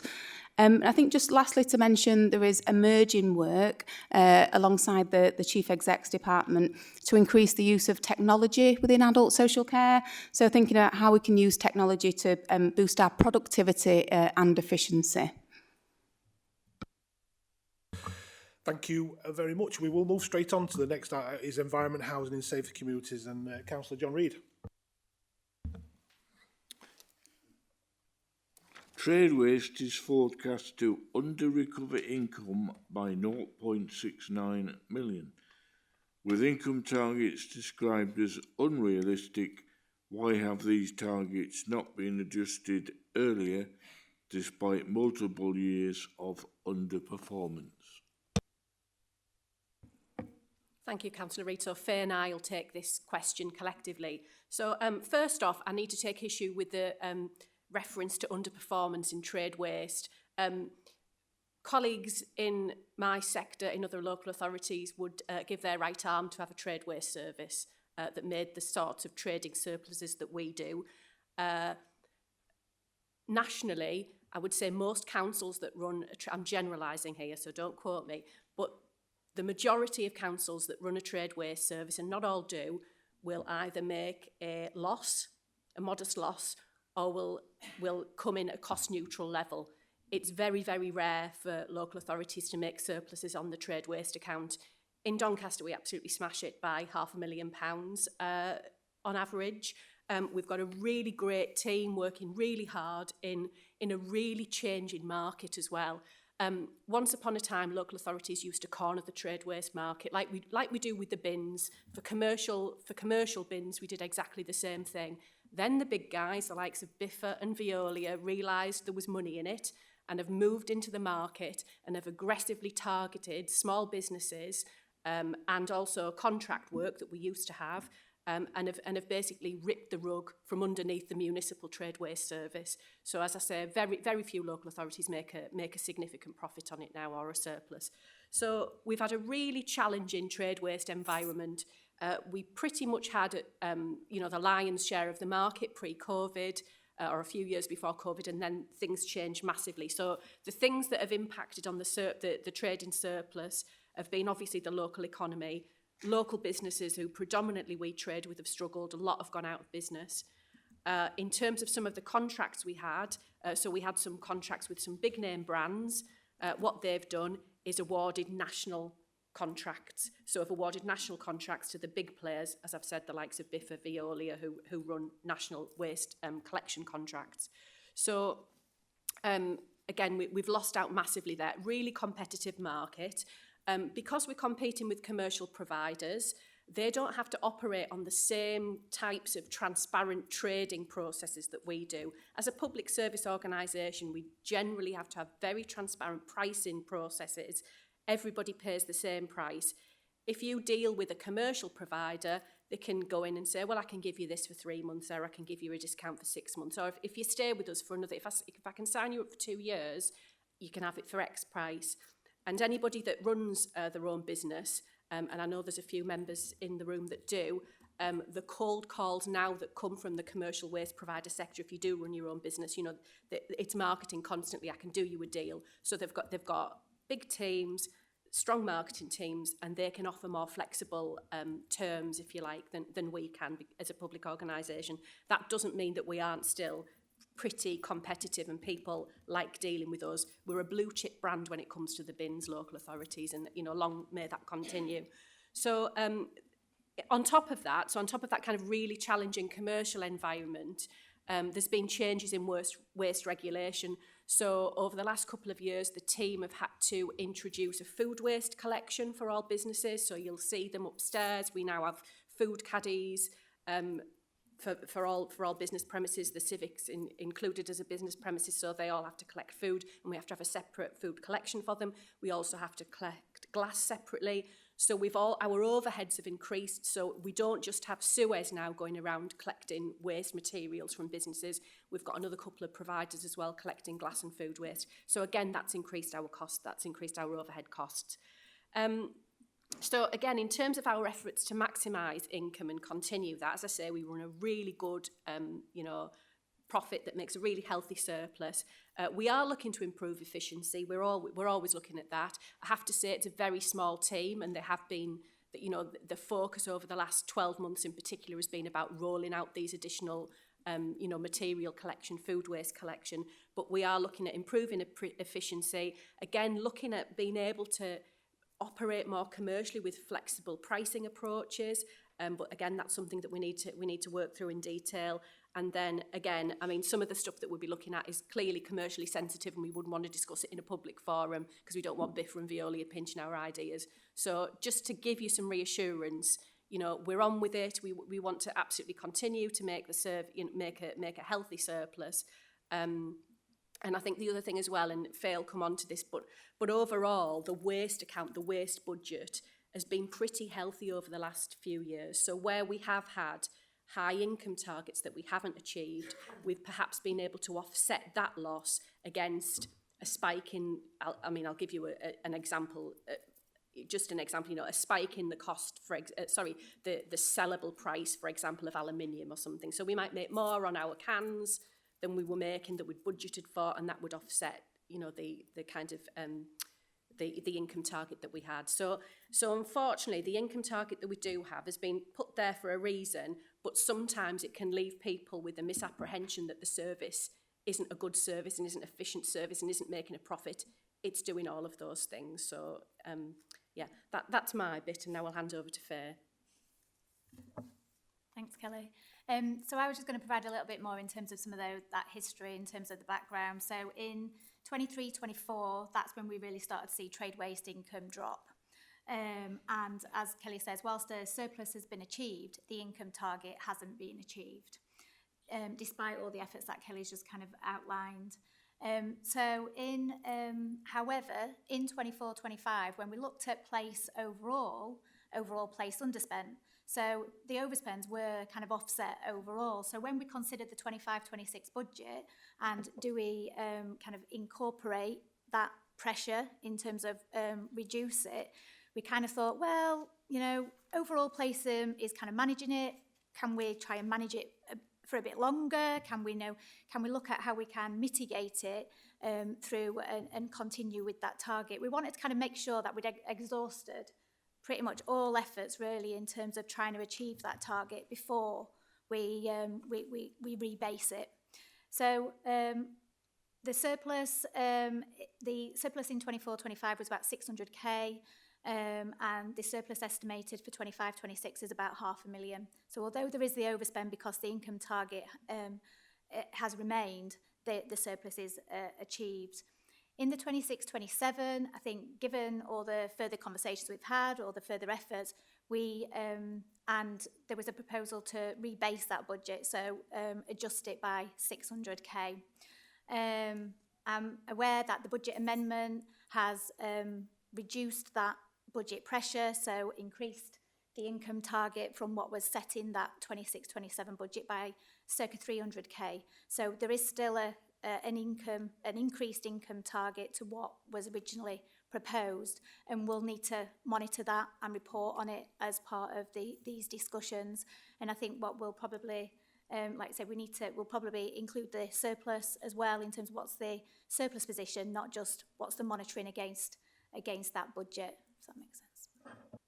Yeah, thank you. The only reason I'm happy to just take single questions on these is I know this and the following question on bereavement services are probably going to feature in potentially a deeper dive. So I don't want to batter it today. So thank you for that overview.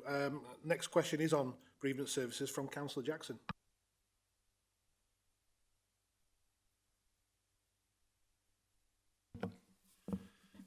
Memory. It'll come to you. Bereavement services are facing a significant adverse variance linked to reduced cremation income and private sector competition, which I'm sure we've all seen on the television recently. Why was the impact of this known competition not reflected in the 25-26 budget projections? Through you, Chair, this is another two-hander. So I'm not responsible for bereavement services, but I'm obviously aware of the debate around the loss of income. And it's quite a difficult one to discuss this because it's a bit of a sensitive area. And it's not like you can kind of actively market bereavement services, although I am sending a sheet of paper around to get you all to sign up for cremations at Rosehill at the end of the meeting. So I'm doing a bit of active marketing as we speak. So yeah, the commercial environment's changed, and it's you need to be sensitive about calling this commercial environment. So within these four walls, looking at it as a service, as I say, it's not necessarily a service that we can promote to the end users. And again, the commercial environment's changed in that we've now got a competitor on site, and it's a brand spanking new creme. And that has taken, a significant amount of business away from our existing crematorium.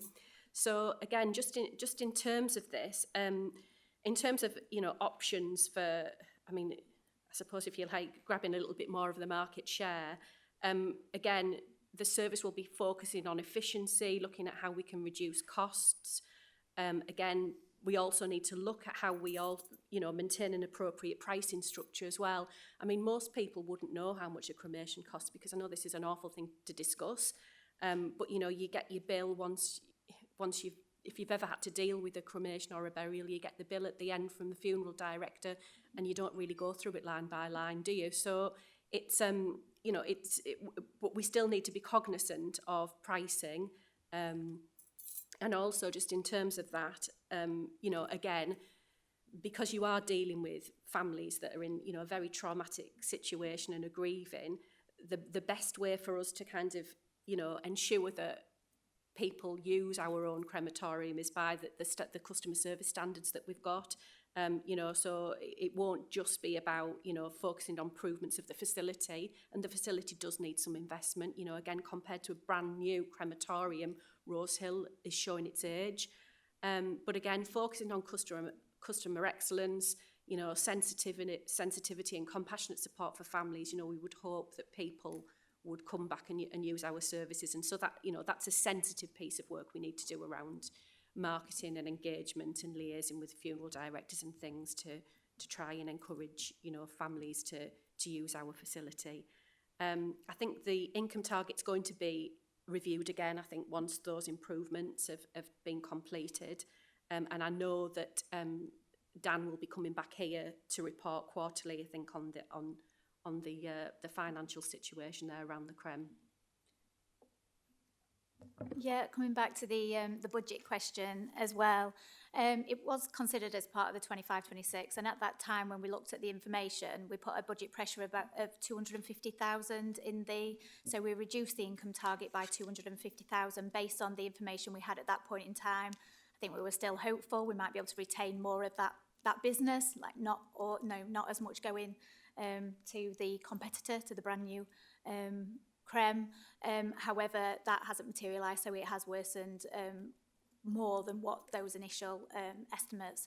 Also, I think what we've kind of seen is, and like I say, it's a really kind of sensitive subject, but the number of deaths has reduced as well. So that obviously has an impact as well. So that probably wasn't foreseen as much when we set the 25-26 budget. The 26-27 budget proposals recognised the position and a £500,000 budget pressure was incorporated to realign that income target.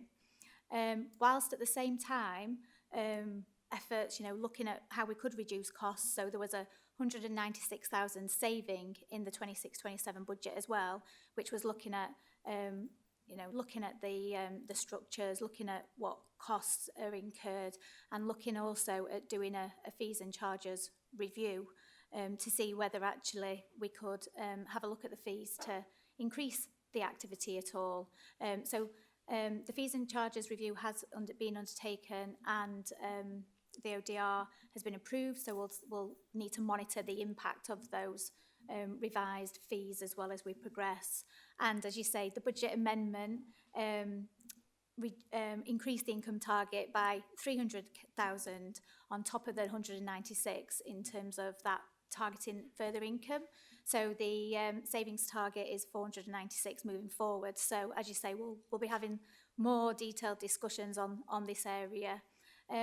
Probably also just to mention, a bit like the trade waste, this is an area that, again, sensitive, makes a surplus, so it's not like we're subsidising the bereavement services at the moment.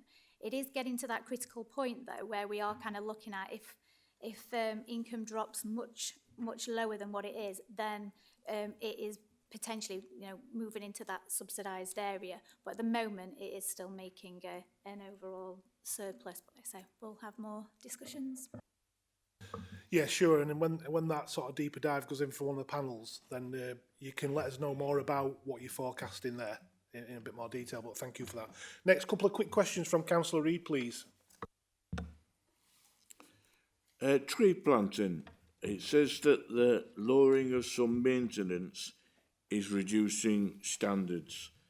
Are there any countermeasures to bring this missing maintenance back so that important fact? Thanks. I'll answer that one if that's okay, Councillor Reid. So we do have quite a lot of measures in place to reduce the amount of maintenance that we need to do on new trees that are planted. So we focus on planting the newly planted trees. We establish them over a 3 to 5 year period through high quality native stock, careful handling. We have the approved planting methods and the structured aftercare that follows. We obviously plant at the right time as well in the sort of November to March season, so it obviously aids the ability of them to take, the trees to take, because they're planted at the right time of year. We also protect roots and we brief volunteers, because obviously there's a lot of community-based tree planting, make sure the volunteers understand what we need to do and why. And then the larger trees that we receive get watered for 3 years. And smaller whips are planted in high volumes and then they're monitored for replacement as well. Street scene plants around 250 large trees annually, and then and they maintain them, and the mortality rate is very low, it's less than 4%. And then they conduct yearly maintenance and aftercare as well of the trees. We do have challenges. I think it's fair to say that we've had vandalism and antisocial behaviour, water use restrictions, and we would welcome, and the team would welcome, examples if members have them of poor quality maintenance as well, so that further action can be taken and mitigations can be put in place. Thank you. Recycling rate. Why the increase? How specifically can we move from red towards amber and then green? Thank you, Councillor Reid. So our recycling rates, we need to aggregate them over a 12-month period. So they do fluctuate from quarter to quarter. So the quarter that we've just reported on, even though it's quarter 3, we're reporting on the end of quarter 2, which includes all of the Christmas waste. So that's why we will, we'll see an increase or a reduction in recycling, because the residual quantities, so the stuff that people are putting in the grey bin, increases, it spikes at Christmas, as we all know.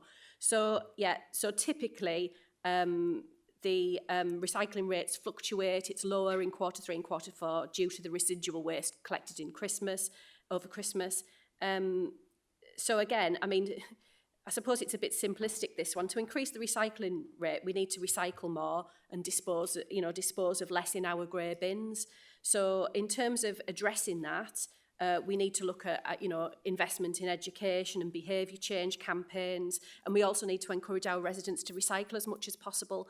I mean, we've recently done some waste composition analysis to look at what people have been putting in the bins. And interestingly, and it's something that I don't know if it's gone out to members already, but we're going to be doing a campaign, again, a borough-wide campaign, to try and address the issue of contamination, because we've had a massive spike in contamination, people putting stuff that there shouldn't be in the blue bin, basically.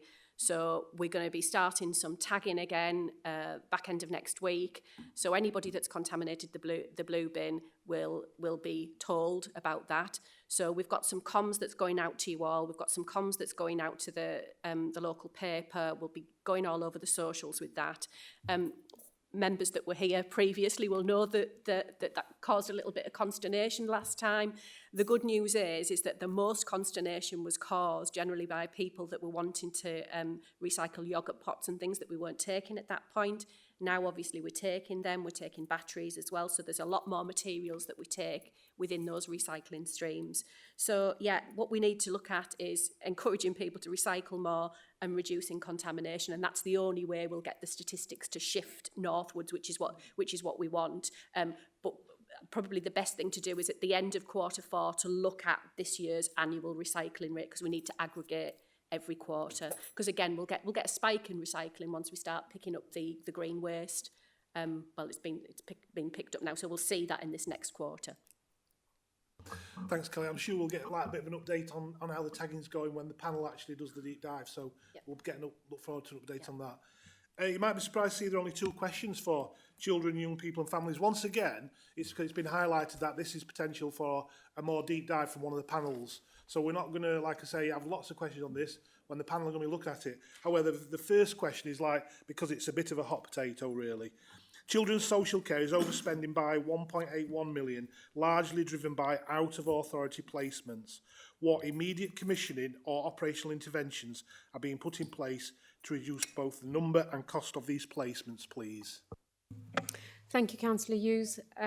Very important question to ask. So you will understand that, you will know that our out-of-authority placements is a national issue, where our sufficiency nationally for children that need an out-of-authority place or that need a placement is very, very low.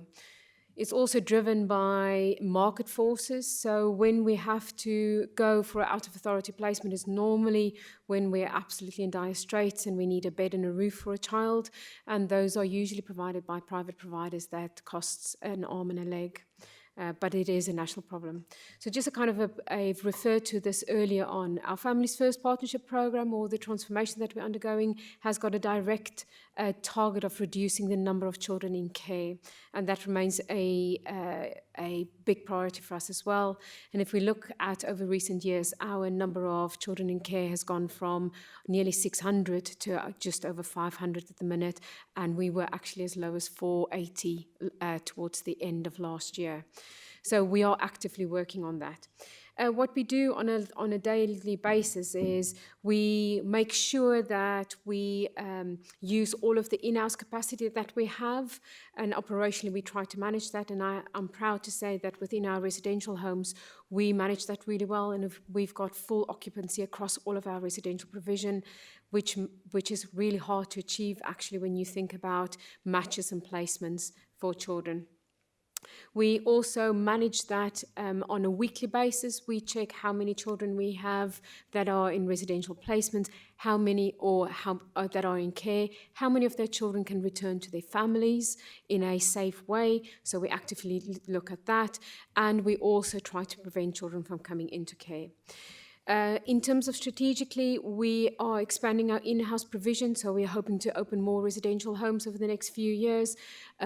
years. We've got a problem with that because our Ofsted registration, we have to register our provisions with Ofsted. Unfortunately, that's taking up to 18 months to register, and that's over the last couple of years that's emerged, but we are actively working on that. We have got a fostering recruitment strategy, so we are absolutely trying to recruit more foster carers into our own provision, and that then increase our capacity to deal with that, to support our children through foster care, because that's the first option after being in family placements that we look at. We have strengthened our kinship care offer. That's where we place children with people that are close to the young person, so aunts, uncles, things like that. So we continue to work with that. And we're also realigning our special guardianship support team with our wider Families Together team, because we know that there's a number of young people that are coming into our care unexpectedly, and actually we need to work better with the people that are close to their care. We are also investing in multisystemic therapy practices to make sure that when we do return young people to their families, that we do that safely and that we've done the appropriate intervention to support our children through that provision. I've already spoken about the placement panels on a weekly basis, that we try to manage it on a weekly basis in terms of the numbers coming in and numbers going out. And I receive on a weekly basis an update on out-of-authority placements and where we are. And again, we've had some success with that. We've reduced our out-of-authority placements from 54 about 18 months ago. We're down to 40 and 41, and we continue to drive that target. Thank you for that quick review, Rhiannon. I appreciate that. Councillor Cobby. Thank you, Chair. The number of non-closed children missing in education, CMEs, is quite alarming in the report. Can you share more on the specific number of the CMEs in the city, highlighting the main reasons given for children missing in education, and what multi-agency work has been undertaken to ensure the safety and return to education for the children? Thank you. Thank you very, very much, Councillor Cobby. So just a little bit of an overview. The number that you see around children missing education is the live referrals that we have on that day. And that's not indicative of the children that's actually missing in education. What you see, those numbers are a direct response to the safeguarding that we put in place. So, for example, I'll give you an example. Last week we had 24 referrals coming in, but we closed 20. We've had 120 referred into last month, but we closed 132. And 1,630 was referred last year, but we also closed 1,676.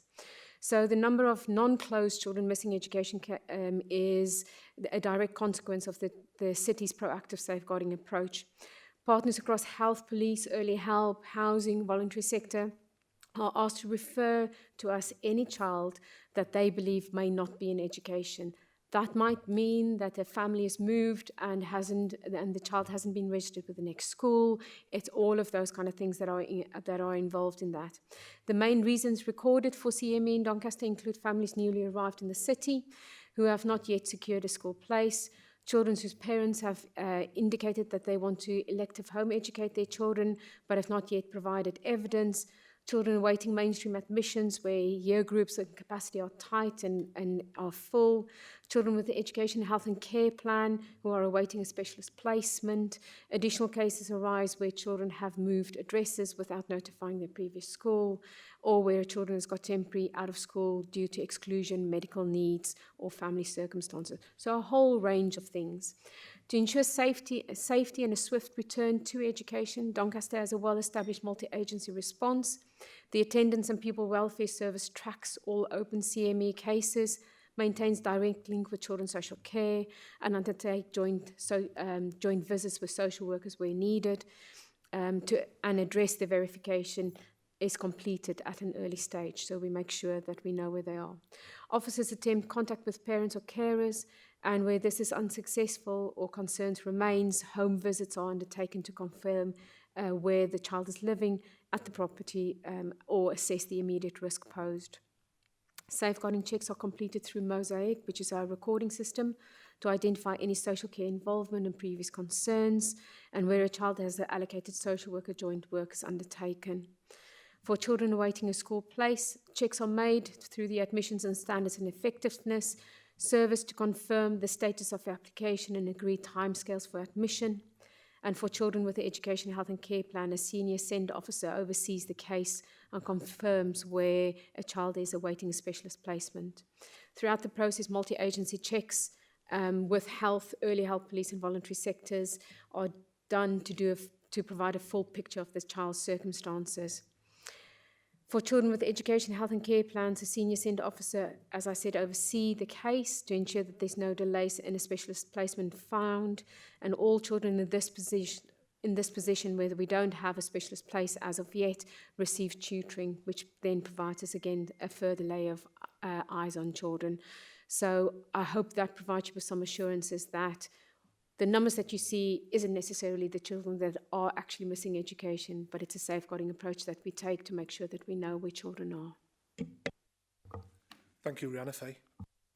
Yeah, sorry, it was in relation to the high needs block. I thought it was just, it's not directly related to the response in terms of what short-term measures. However, I thought it was just worth mentioning in terms of, you know, the 90% commitment from government, and that we will be working on a local SEND reform plan, which needs to be submitted in June. So I'm sure there'll be further conversations. I just thought it was worth highlighting. Yeah, there's a lot to cover in that in the panel meeting for children and persons, because there's been a lot of changes both from the government and a lot to come. So yeah, that's why we've not covered it today. It's more pertinent to do a proper deep dive in it. So yeah, thank you very much. We're going to move on to neighbourhoods, planning and public health. Councillor Cox, I've pinned him down to asking a question. I'm being quiet, Chair. Performance on major planning applications has fallen below,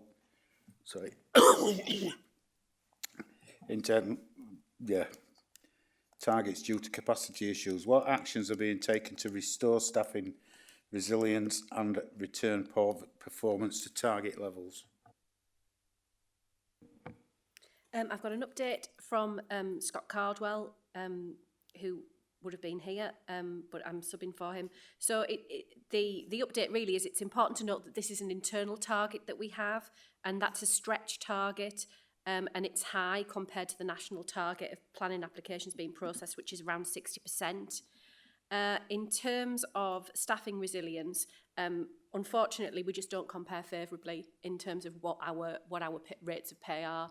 And that's not just within planning, that's across a host of technical and professional roles. Our immediate neighbours pay, a substantial amount more in a lot of cases. And planning, I mean, there's a national shortage of planners, and so obviously it's very much a buyer's market if you're a planner. And recruiting people and retaining them is becoming increasingly challenging. Very often you can get people and they'll come and they'll cut the teeth in Doncaster, and then they'll move over the border into one of the other authorities on a significantly higher salary. So it's something that we're looking to address. There is a market supplement applied to posts in planning, but again, still sometimes that just doesn't narrow the gap sufficiently to make us, as attractive an employer as some of our neighbouring authorities and those a bit further afield. We just have a bit more to that, please, because we do know that if we haven't got an application that's gone through on time, it then ends up being granted, and that is obviously through staffing issues and pay issues. And we know it's happening. Don't quote me, but I'm not aware of any planning applications that have just been nodded through because of staffing issues. I'll take it away and come back to it. Yeah, I'll take that away and get you that information because I can't say unequivocally. Yeah, thank you for that. Yeah, I understand Scott could probably answer it if he was here. Fair enough. Frank, we're going to move across from question 2 because we had a heavy ASB input from Jackie Hardy earlier and it covered that really. Are you okay with that, yeah? On to question 3, Councillor Hollingworth. Thank you, Chair. Public health, just bear with me, I'll put my glasses on so I can see. Public health indicates show increases in repeat safeguarding referrals and higher average case duration What steps are being implemented to improve safeguarding, responsiveness and reduce repeat referral rates? Thank you, Councillor, for your question. I think, first of all, just to outline this indicator relates to adult social care and safeguarding rather than public health. First of all, I'd just like to provide kind of initial assurance around how we screen all safeguarding referrals that are received into adult social care. So all safeguarding referrals are screened immediately. So within 24 hours of being received, they are reviewed by a social worker to look at the concerns raised and the risks identified to identify the most appropriate response that is required. Every safeguarding referral that we receive in, we have a waiting well approach. So we've got a real oversight of risk and monitoring of risk and regular reviewing that risk. It's incredibly important that we have that. The council has fairly recently changed its adult safeguarding model. So we have moved into social work teams having responsibility for triaging those initial safeguarding concerns and actually then undertaking those safeguarding inquiries and supporting the person rather than having a centralised hub that do that role. That makes it easier for the Doncaster person, because what you can see is we reduce the number of handoffs, which is better for the Doncaster person having to not retell their story over and over again. So in terms of the deterioration in the indicator from Q3, that relates to that centralised safeguarding hub actually dealing with long-standing assessments. So we've particularly been looking at how can we close down those long-standing assessments, and that's obviously skewed the data in terms of that performance indicator. We've now rolled out that model, so we are now in the model where all of our social work teams deal with that initial safeguarding concern and then provide that response to that person, undertaking a safeguarding inquiry if required. So we are expecting within the next quarter that what we'll see for safeguarding Section 42 inquiry waiting times, that actually that significantly improves, because we've been dealing with the outlier within the previous quarter. We've done a piece of work on, a deep dive piece of work on repeat safeguarding referrals to actually understand repeats. What that has told us is that we are receiving, we're having multiple sources of the same concern. So, for example, an individual, we may have a safeguarding referral coming from the ambulance service, from perhaps a district nurse, and also from the fire service. So you can see that safeguarding is everyone's responsibility, and we'll have multiple safeguarding referrals for the same person for the same issue that comes in. So actually, how do we kind of count that as a safeguarding, and how does that kind of look into our performance figures? So that's really important that we look at that and look at actually, is there a theme there, and do we need to look at that further? One thing that we have identified in terms of what is really important around repeat safeguarding referrals is making sure that the communication back to the referrer is done in a really timely way. Because what we found from the deep dive is we have repeat safeguarding referrals being made from the same person, because perhaps that communication back to that source is not happening. So better communication back to the original referrer so they understand what is happening, so that we're not getting repeat safeguarding referrals coming into us for the same individual and the same thing. So that's something that we clearly want to look at improving in terms of that, the communication back to the original referrer. What the deep dives has told us is there is no thematic issue that we need to address within those repeat referrals. So, for example, just to provide assurance to you in terms of when we receive a safeguarding referral in, we always look at triangulating that. So, for example, it might be we receive multiple safeguarding referrals from the same care home for example, around medication. So there's a triangulation that happens around, actually, is there a theme here that we need to address? And is there a kind of an overarching framework that is required? So when we receive that referral, there's a wider kind of review of where is the person, what do we need to look at, and that kind of thematic look of from a safeguarding perspective. So hopefully that provides you with some reassurances around the repeat safeguardings. Thank you. Thank you. Chris, thanks for your patience. We're on our last section now, so we're not far off coming to your item, but thank you for your patience. The next question is from Maria again, and it's the last section being adults, wellbeing and culture. Councillor Hollingworth. Thank you, Chair. Adult social care is overspending by 7.75 million, driven by increased residential placements, supported living and home care activity. What specific actions are being taken to bring adult social care spending under tighter control for the remainder of the year? Thank you, Councillor, again for your question.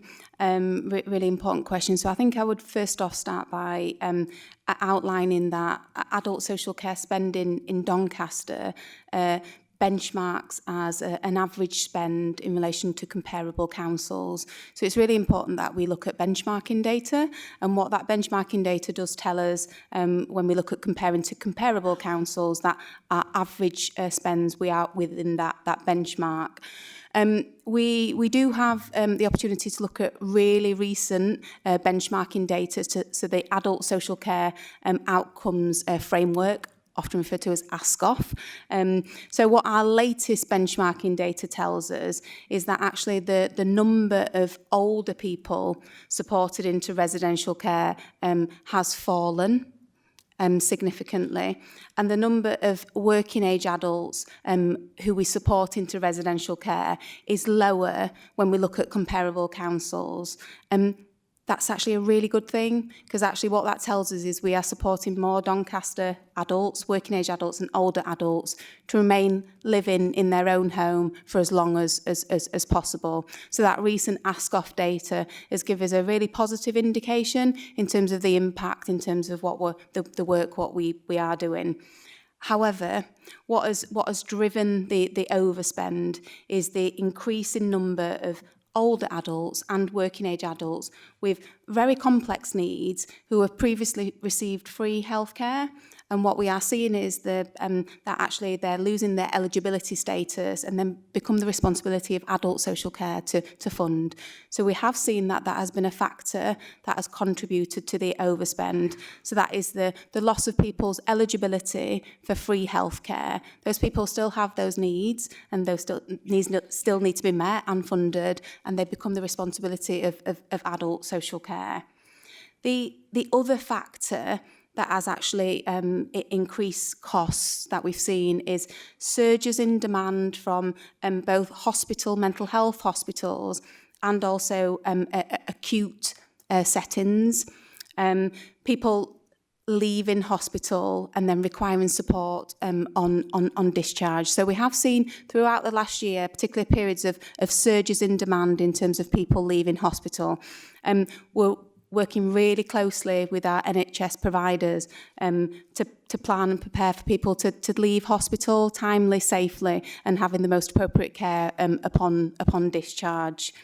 Another factor and situation that we have identified in terms of cost is actually when people move from becoming a self-funder. So people have assets above the threshold and are responsible for funding their own care. Then approaching the council when their assets have gone below the threshold and they're no longer a self-funder. We have responsibility for obviously meeting individuals' needs. So the council are really actively working with how can we support self-funders to make appropriate choices, even when their assets are above the threshold, to make sure that their choices can then remain. So making sure that self-funders have good quality information available to them to actually plan their care, because at some point they may potentially come to the council for support when their assets fall below the threshold. So that's another area that we're really kind of focusing on in terms of the support to self-funders. I just wanted to mention really briefly the changes in home care and supported living. So when we look at the total number of people who we are supporting in a community setting, and when I mean a community setting, I mean people receiving home care or living in supported living, because supported living is still someone's own home, actually, that's a really stable picture. So the number of people supported living, home care and receiving a direct payment, it's a really stable picture. However, what we have had over the last year is a changing from people moving from direct payments, so receiving their own budget to plan and take charge of their care, moving on to the supported living framework. So we've done quite a bit of work of negotiating our rate for supported living and helping people move on to that framework because it is value for money. So we had quite a few inappropriate direct payments because there wasn't that commissioning mechanism in place. So what we had is a number of people who were receiving a direct payment who were living in supported living, and it was via a direct payment, but actually there's now a better commissioning mechanism to actually fund that care. And actually that's value for money for the council because we negotiate the rate for supported living. So we've had that swapping out of direct payments and supported living. I think what's really important to look at is the overall number of people who we are supporting in the community is stable. It's a stable picture. Where the opportunity comes in terms of making further efficiencies and supporting people to live more independently is looking at the intensity of the support that people require. So there's a couple of key areas that we are focusing on. So one of those key areas is looking at proportionate care. So some individuals have what we call kind of double-handed care. So they may have two carers who are assisting them. That's sometimes quite intrusive for people. So we're looking at actually, we've got a whole programme around proportionate care to look at how can we support people in the least intrusive way possible. So that might involve a piece of kit, it might involve a piece of technology to make sure that that's dignified, that's kind of proportionate, and it meets that individual's needs. So we've got a whole programme around proportionate care. We've also got a programme which is called Reducing Restrictions, particularly focused on people who are living in supported living and also living in residential care, who have a real intensity around their support. So quite often that involves people with one-to-one and two-to-one support in place. So that programme is looking at how can we support those individuals where safely and possible to reduce the level of restrictions, thinking about kind of that rights-based practice to support people to lead fulfilling an independent life. So we've got a cohort of 100 adults where we've identified actually some real restrictive arrangements around people's care and support here. Is there anything that we could do and we should do to look at reducing those restrictions for those adults? Thank you, Annika. Councillor Booth. Thank you, Chair. Supporting living is overspending significantly, partly due to clients moving from previously inappropriate direct payment arrangements. What new controls have been introduced to prevent such cases arising in the future? Thank you, Councillor Booth, for your question. So I think as previously outlined, the increase in activity in supported living is a direct result of people shifting from receiving a direct payment and home care to actually coming on to our supported living framework. So we had a few inappropriate arrangements in place in terms of commissioning arrangements where we've addressed those. So that shifting in activity, it's not necessarily an increase in numbers, but people have moved on to our supported living framework. So I think I mentioned earlier that the hourly rate for supported living has been negotiated to give the council really significant value for money. And as I explained earlier, that I think the remaining opportunities that we have around spend pressures and to reduce those within supported living, but also within home care, is to not look at reducing the number of people who we are supporting, but looking at actually, can we reduce the intensity of that support? So looking at any restrictions that are in place, are they necessary? Are they appropriate? And is that in line with the person's kind of needs, wants and outcomes that they want to achieve? So those two key programmes within adult social care, the proportionate care that I explained, and also the reducing restrictions programmes are our two key programmes that's going to help us to do that. So a real focus on reducing intensity, but absolutely not looking at reducing numbers of people who we are supporting. Thank you. Councillor Kidd, do you want to ask that question, or do you think it's already been answered? Can I just ask, what do the service users see in the difference between retrieving their care through a direct payment and through supported living? I'm not clear at all what the difference is in the service. Absolutely no difference at all, Councillor Kidd. So the group of people who I referred to were receiving a direct payment to fund their care within supported living, and that was because we didn't have a commissioning framework that supported that to happen. So we now have a range of providers within our flexible procurement system where actually if the person doesn't want choice and control and doesn't want to use a personal budget, then they can have a commission service, and that's from our supported living framework. So the actual impact and difference for the individual is that there is no change in the care and support. It's more the commissioning mechanism that has changed to fund the care and support. Thank you. Final question from the committee. There may be a couple of questions, we have got time for them, from other members, but for the last one, Frank Jackson, please. Good afternoon, because it is afternoon. Culture and commercialisation has an overspend of 1 million, with several income-based savings now deemed unachievable. What is to be done to stabilise the service's financial position and realign it with the achievable income expectations? Thank you. Thank you for your question, Councillor Jackson. So I do have a response from Phil Holmes, our Director. So he's provided this response for you. So the Council's Culture and Heritage Service has secured nearly £1.5 million of income into Doncaster within the current financial year that has supported and will support a range of really exciting events and opportunities for Doncaster people. So just to give you a flavour of some of those opportunities. So some of the latest quite exciting examples include 97k funding from the National Lottery, Heritage Fund to support around the anniversary of the history of St Ledger Festival, and also 99k from the Esamine Fairburn Foundation to support our regimental museum, enabling us to run a military family oral history and creative engagement programme.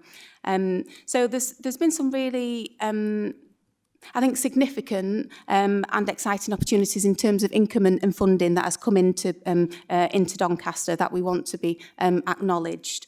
The income creates invaluable opportunities for to celebrate Doncaster's heritage, but does not support the running costs of the council service itself. So a number of efficiencies have been made across the service in recent years, and further progress is expected in 26-27 across a number of areas. For example, the library book budget, reflecting greater demand for online content by rationalising subscriptions, by supporting electronic donation points in culture and heritage buildings, and by continuing current trajectories to increase income from the hiring of rooms and other spaces. So in addition, there is a current consultation that is underway to explore changes to the staffing model in the music service, and further discussions with staff that have recently started about the potential efficiencies within the Archives, Danium, Gallery Library, Museum and Cusworth Hall to acknowledge.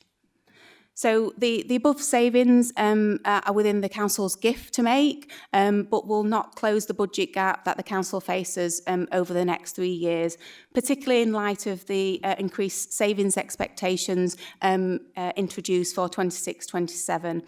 So Cusworth Hall and the Mansion House are two examples of quite iconic cultural venues in Doncaster that would need to have significant capital investment to achieve their income potential.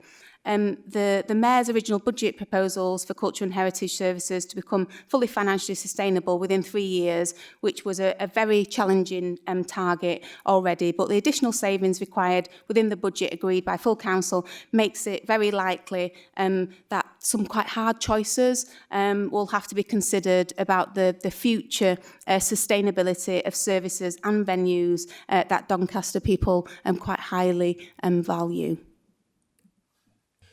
Thank you, and those hard choices are being felt out there as well. So, are there anybody else from the committee want to ask any questions that have come to mind up until now? Just one or two more free questions. If there's nothing, then I've got a couple of questions from behind us. So is the committee all right with? Yeah, committee's all right to move on. Before we go on to recommendations, just one question, please, from the other members. Councillor Wood, please. Thank you, Chair. First one's just an observation before my question, and it's your RAGs or KPIs or whatever else you want to call them. Does anybody actually review what's been printed and presented to committee? Because I'll just give two examples. First one, rate of children in care, numbers per 10,000 of population, has gone from 77.38 down to 72.8. Our target's 80. So that's suggesting that we need to put more kids in care to achieve a target. Should we not be saying it's a green rather than an amber? Because in the previous minutes, it did actually show us a green. And just moving on from that, fly tipping's a good example. Since 2024, fly tipping's never been less than... it's down to 82% now, but previously it was never less than 90%. And the target's only being set at 80%. Why aren't we not being a bit more proactive in trying to increase our targets and perform better rather than just sticking with the status quo of what we've always had, so we'll just carry on doing it? Why aren't we setting our set of stronger targets? But my question was this. Rate of children in care. Would it be fair to say that time spent processing and costs are directly linked when it comes to identifying SEND placements for our young people and any other placement for that matter? So what I'm saying is that, do we ever do any benchmarking exercises against other authorities to understand if their practices might be able to be implemented by us to improve our lead times in placing people? And the reason I'm saying this is that I've been talking to different providers, and there's people in Doncaster who have had places available for Doncaster authorities to fill with our kids. And it's taking that long for Doncaster Council to go through their process that they've actually put their placements with other authorities. Yeah, it's only Rotherham, but it's on our doorstep, and we're missing an opportunity to be able to place people or our kids locally to other authorities, because it seems that our procedures are taking longer than what other authorities are taking. So that's my question. So in response to that, we benchmark ourselves nationally, locally, and with our statistical neighbours, and our children in care rates are actually lower than national average, or lower than our statistical neighbours, still above national, but lower than that. We learn from each other throughout the programme. So I'm the chair of the regional DCS, Directors of Children's Services Network, and through that we've got a program of peer reviews that we commission, that if we've got a particular issue or where we see that the performance across our region are out of kilter, we can then specifically ask for a peer review, or we help and support each other. So just assurances around that. We do check our performance nationally, locally, and with our statistical neighbours. In terms of your question around provisions for children with special educational needs or for children that falls out of a system through either through exclusions, permanent exclusions or suspensions, we have got a robust quality assurance process for getting providers onto an AP framework. Within that, there are things that we check like quality of the provision, this number of staffing of the provision, financial specifics, all sorts of things that makes it safe for us to place that provider specifically on the framework. If you've got particular examples that you want me to follow up and look into, I will do that, but I won't compromise on the process or making sure that we've got the right provision in the right place for our children that is safe. Yeah, well, I'm not suggesting that I want to compromise safety. That's the last thing I want to do. What I'm suggesting is if other authorities are placing their kids in our locations, then there must be something with that we're missing, in my opinion, because I can't see other authorities putting their safeguarding down just to get a place in Doncaster. I'm sure they've got the same standards as what we've got, but for whatever reason, we're missing them opportunities because they're quicker at actually getting that process through. So, yes, I hear what you're saying, Councillor Wood. What I would say in response to that is our processes will look very different. So very recently we had a particular issue in one of her private providers on patch, i.e. the Hesley Group, that we are conducting a complex abuse investigation around that. As a direct response to that, we've looked at our commissioning processes and making sure that we've got all the safeguards in place. What I would suggest is we most probably, in direct comparison in terms of process, it might be that our processes looks completely different to what Rotherham has in place. Happy to again look at the providers that you are referring to, and I'm happy to pick that up outside of this meeting. Thanks, Rhiannon. Neil, good questions there. And obviously, there is going to be a particular panel looking at that, so it can be really drilled into the answers that Rhiannon's already given. So we can even look into it even further and get the answers you actually, you want with some. You can actually have a discussion on what you've come across and have that explain why that's happened. Final question, and just one question, please, for Councillor Knight. Thank you, Chair. I'm referring here to the overspend in both adults and children's social care. It was previously raised in the last overview scrutiny meeting, 5th of February, and also it's since been raised in the Local Government First magazine under the Send, whatever, also along with the Value for Money. I've worked for over 30 years for the Doncaster, North Yorkshire, East Yorkshire, Lincolnshire councils transporting for the welfare, NHS, social and education departments, covering all ages from birth to death. There is a clear misunderstanding of the differences between SEN, special educational needs, and SEND, which is the special educational needs and disabilities.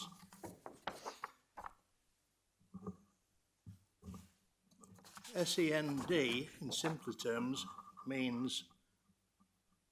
include deaf, dumb, Down syndrome, mental health, physical disabilities, and possibly issues arising, for example, and including the effects of interbreeding. SEN, from birth, we monitor the growth and development of both physical and mental agility, Regular visits by the NHS paediatric nurse, who will quite often pick up on potential issues in development. SEN recommendations are often made. We then come to the grey area in the SEN. Now, as I explain how benefits of cause... Councillor Knight, is there a question coming? There's 2 questions at the end of it. Can you get to those, please? I will get there. Thank you. You need the explanation first. The benefits have caused the explosion of SEN claims.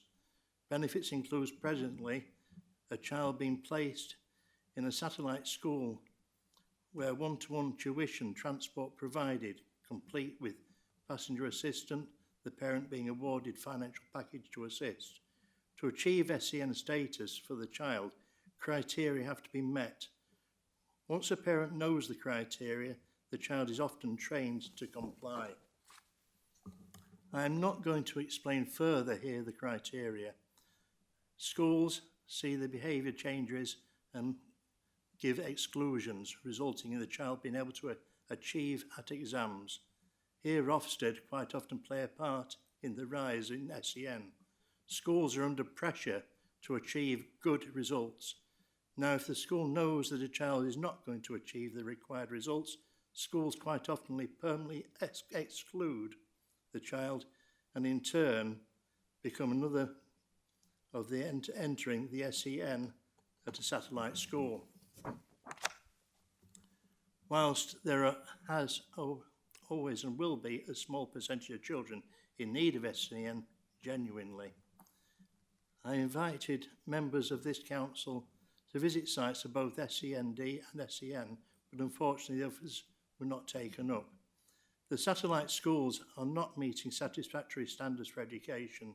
I do see children who clearly have high IQ running rings around staff and other pupils, frustrated to say the least. The 3 R's are lacking. Trips this week, for example... Sorry, I will get the sir. You need to get to the question. I will get the question. We don't need a presentation before a question. Please get to the question, otherwise I'll stop it. Swimming, Leeds Museum, Flamingo Land, Days at the Farm. Yes, many are here for one of 2 reasons, being the benefits financial to the parent, and secondly, those via exclusions from the original school, notably Ofsted pressures on schools being the root of the cause. All too often a child with a higher IQ than the teacher, yes, does have impact. Now the financial impacts on this council,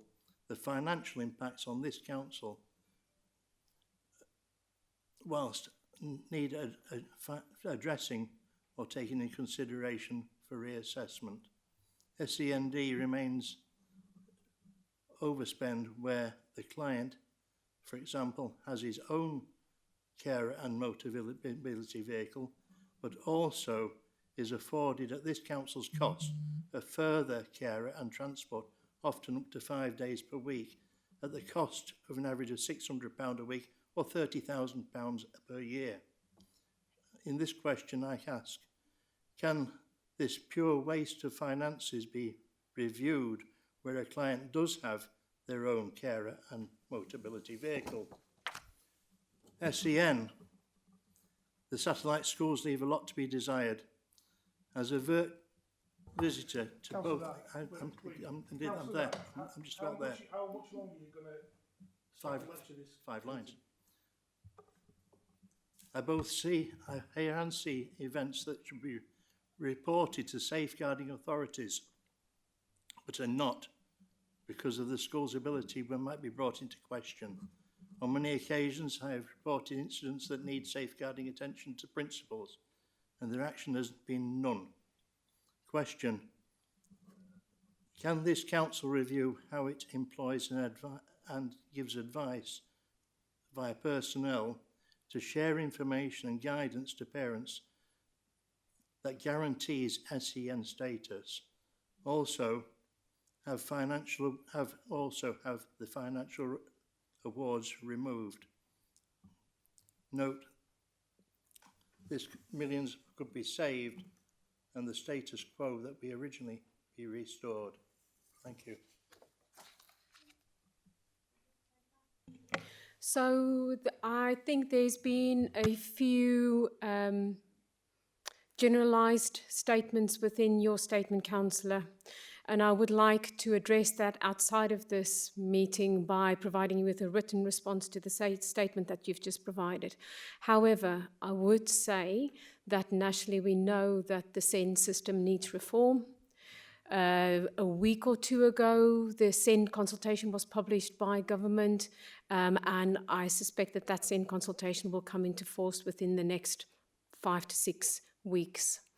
That will then determine whether, and there will be a transformation, a 10-year transformation plan that sits behind it in terms of changing the system, in terms of how children are supported within school and without school with specialist placements.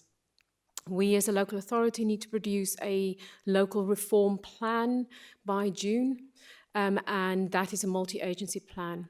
There is big changes that are proposed within the education sector in terms of what is provided within school and outside of school, and I'm happy to take that into the scrutiny panel in terms of what those changes means, but the whole system will be changing. However, I come back to the fact that our schools provide excellent services for children. Some of our alternative provision and special education provision, whether it's through a special school or whether it's through a education community, speech and language and communication hub, we provide really good services there as well. But happy to take your statement outside and to provide a comprehensive response in a written form. Thank you, I look forward to seeing and discussing the matter further with you as you suggest. Thank you. Thanks for unravelling that, Rihanna. Thank you very much. That's the end of the questions for now. The committee was asked to give consideration to and comment on the information presented to it today. Does the panel feel like it has reviewed the information provided today? Can I ask for a seconder, please? Councillor Hollingworth, thank you very much.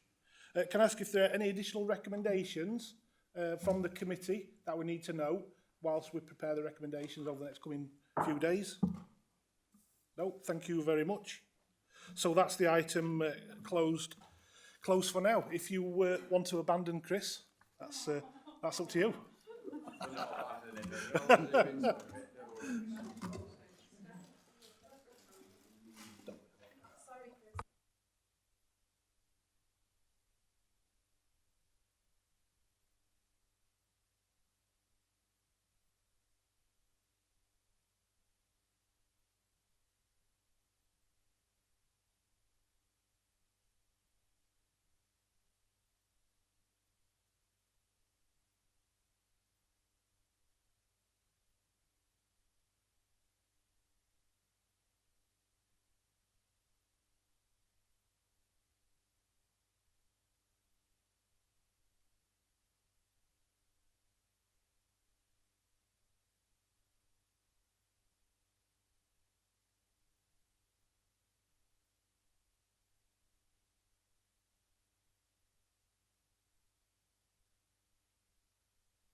Right, we'll crack on then. We'll crack on to the item number 8. Before we start it, Chris, I just want to, like I've done, just an introduction, just set the scene. It might save you having to do it, and we can crack into questions if you're all right. Colleagues, thank you. We are here to consider St Leger Homes Q3 performance report for 2025-26.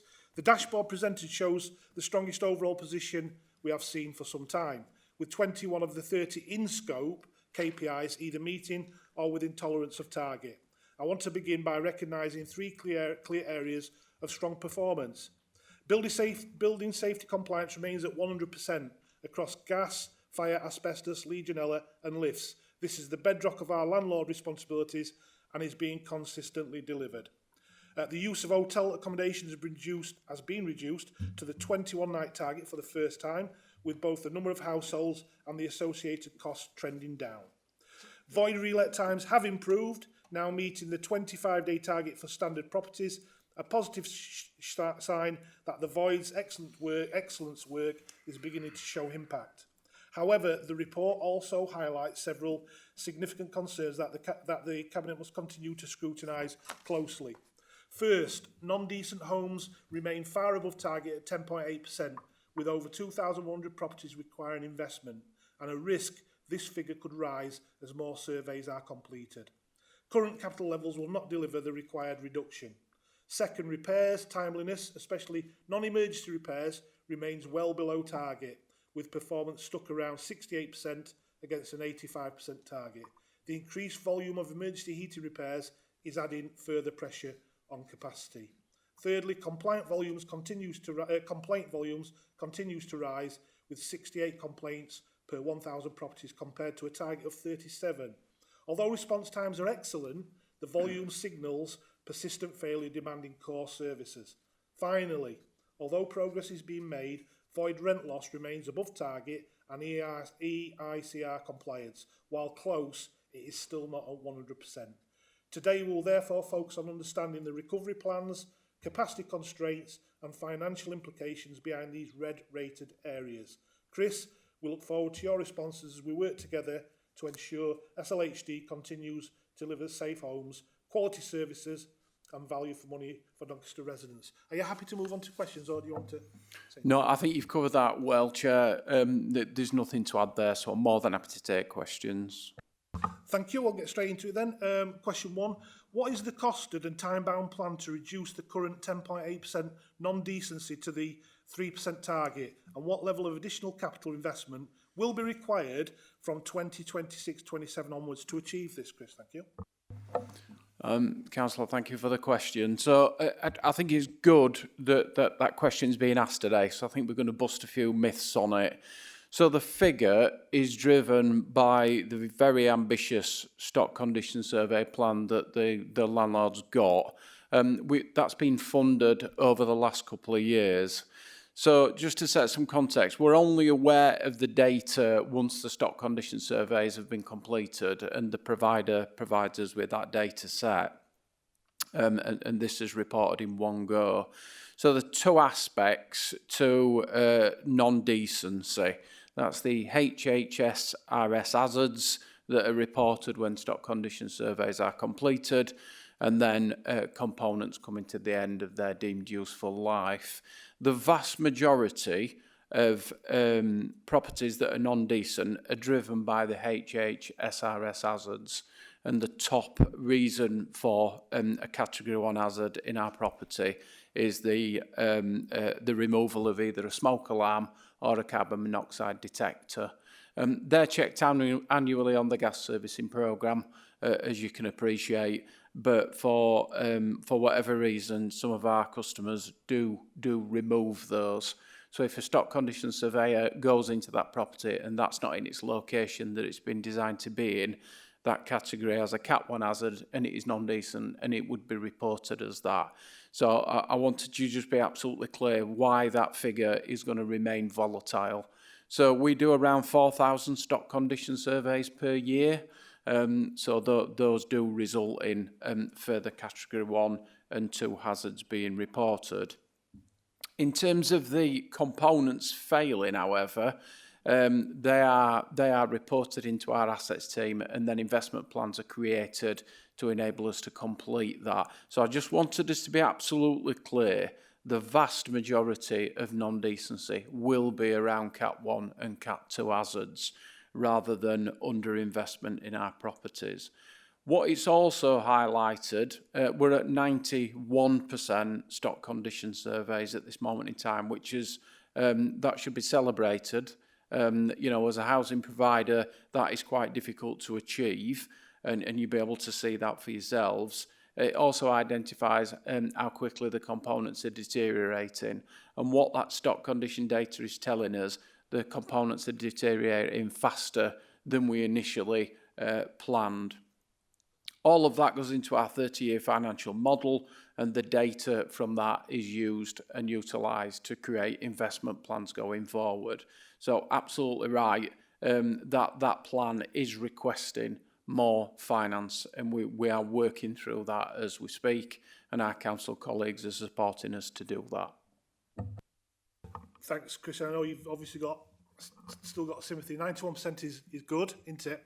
But it's that 1 in 10 tenants who is unhappy. And obviously, I know you will continue to strive to help that 1 in 10 of the tenants who do suffer from this. So, yeah, that's taken into account. Councillor Jackson, please. Thank you, Chair. Good afternoon, Chris. Can I first of all say a big thank you for your immediate attention, excuse me, to Instone Avenue in Ascot and the rear access road, which was causing major problems, and how quickly that was resolved to everybody's satisfaction. So that is a big credit for you. Right. Given the report states that non-decency is likely to increase further as more stock condition surveys complete, what operational and financial mitigations are in place now to stop further deterioration before the capital programme uplift is agreed? Councillor, thank you for your question. So I think I kind of answered this previously. One thing that will support in terms of that additional investment is the rent convergence piece that the government announced. Really pleased to say that in the 27-28 financial year, that rent convergence allows us to apply £1. And in the following financial year, an additional £1, so making that up to the £2. The reason why I'm pleased about that is there was some consideration that rent convergence wouldn't be applied at all. So it's fantastic to be able to see that. That money goes direct into our customers' homes. So we'll be putting that money into things like new roofs, new chimneys, kitchens, bathrooms, windows and doors. And they're the things that our customers are asking for. So I think I've explained the non-decency. I won't repeat that, Councillor, if that's okay. On to repairs timeliness. What specific trade-by-trade capacity actions, i.e. recruitment, overtime, contractors, scheduling changes, are being taken to lift non-emergency repairs from 67.7% toward the 85% target?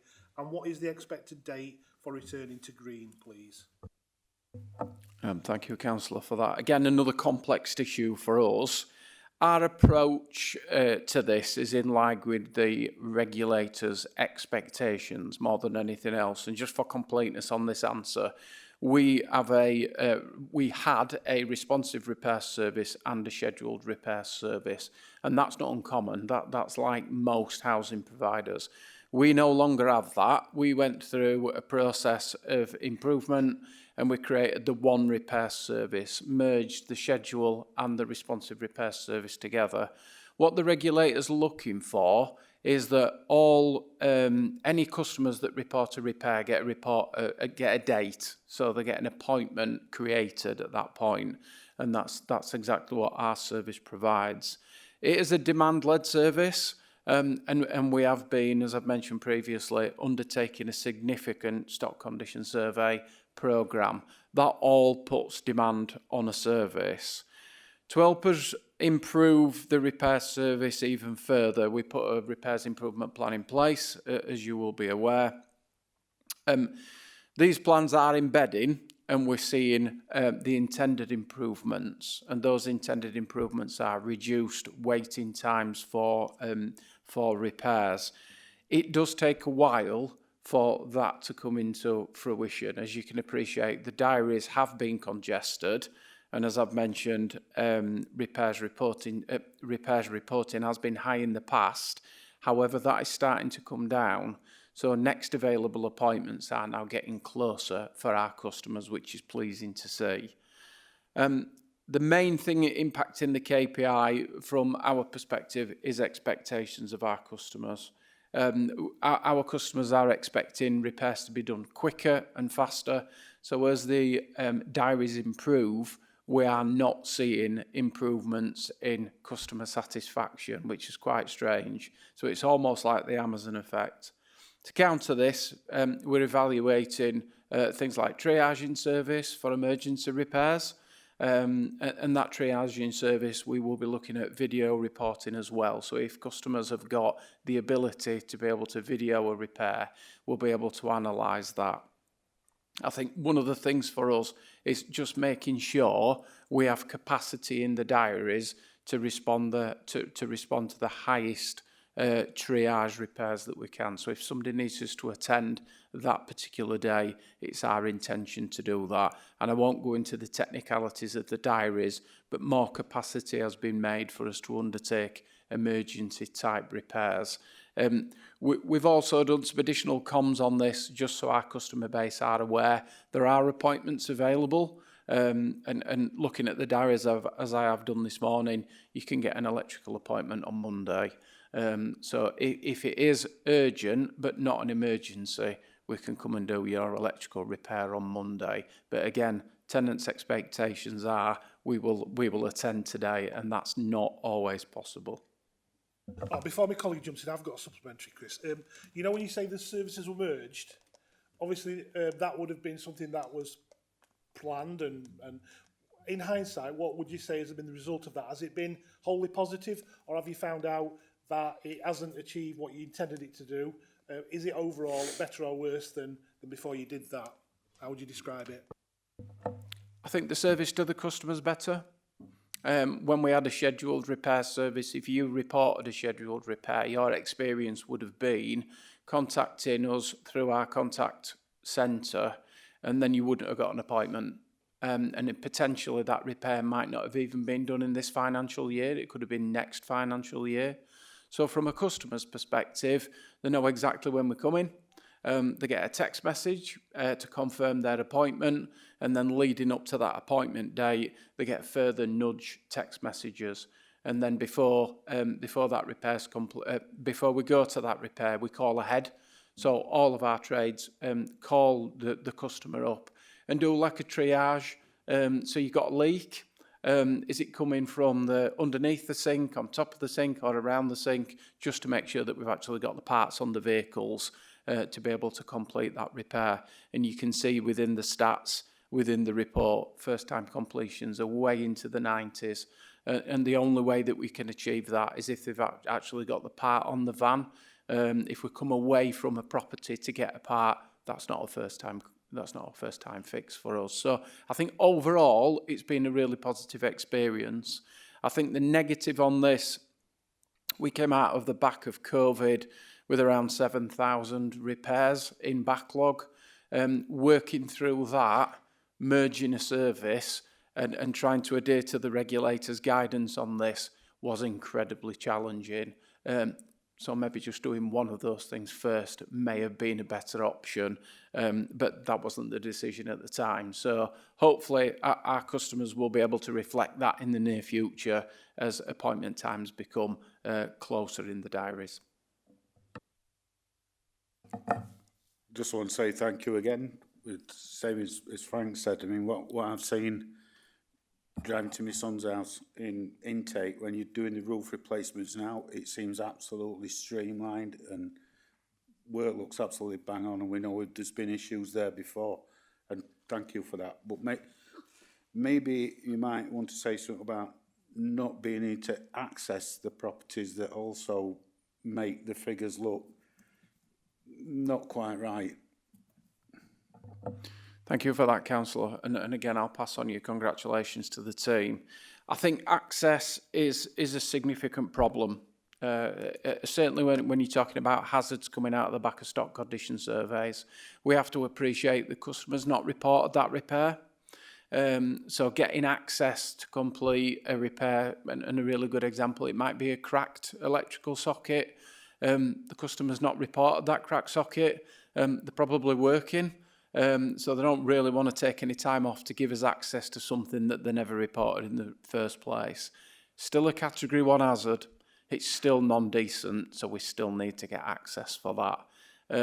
I think no access for us has been incredibly challenging, not necessarily just around category 1 hazards, but for some of the compliance work as well. Certainly on the electrical condition reports, the inspections that we've been undertaking, that's 3 to 4 hours work in a customer's home. That's getting in every single room, getting behind furniture. And again, if you've got vulnerabilities or there are certain aspects of your life that you want to keep private and you don't want us to have access to your property for 4 or 5 hours, that's actually quite difficult to make that happen. But again, thank you for the question. Thank you. I just need to say the following. As we're approaching the 3-hour mark, we must consider whether to continue or defer matters to the next meeting.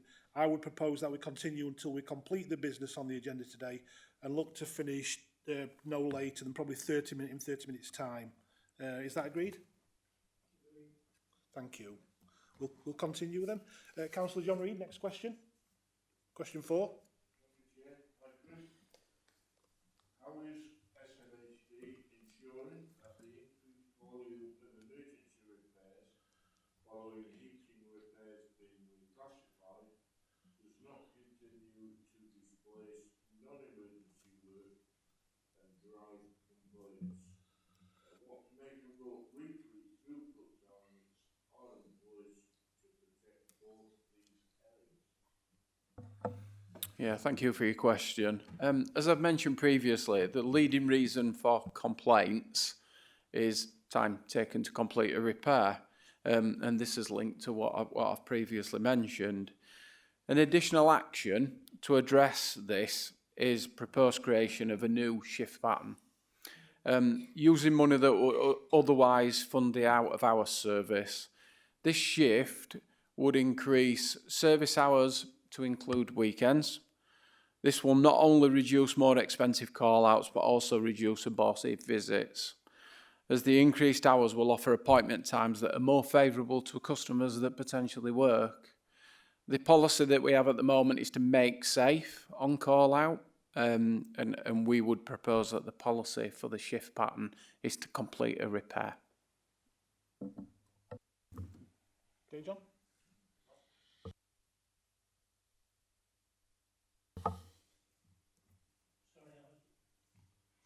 Sorry, Chair, I was distracted. It's all right. Right, the complaints volume. What does St Leger Homes Doncaster failure demand analysis show as the top 3 operational drivers of the 68.1 per 1,000 complaint rate, and what corrective actions are in place for each? Thank you, Councillor, and a really good question. I think just to set the context on this, complaints across the sector have increased for all housing providers. I think that's fair to say. We are an outlier on this, but the Ombudsman is really clear that any dissatisfaction should be treated as a complaint.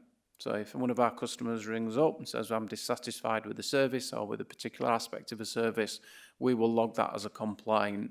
And I'm not suggesting we're unique in that. So the top 3 reasons for complaints, as I've already mentioned, first one is time taken to complete a repair. Communication, case handling is the top 3.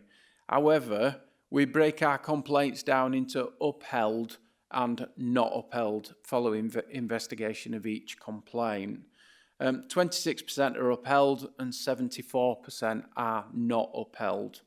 Of the 26 that are upheld, the main reasons for complaint are repair delays, and that's not time taken to complete a repair, that's where a delay to a repair has occurred. So that could be specialist equipment or materials, or that we've been inundated with emergencies and we've had to move that standard repair on. Communication and staff attitude.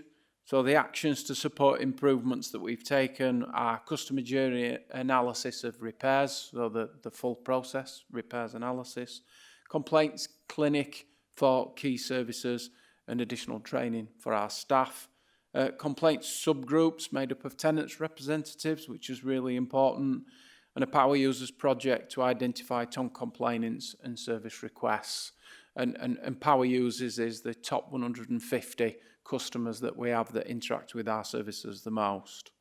And a new corporate management services behaviour network, which is core.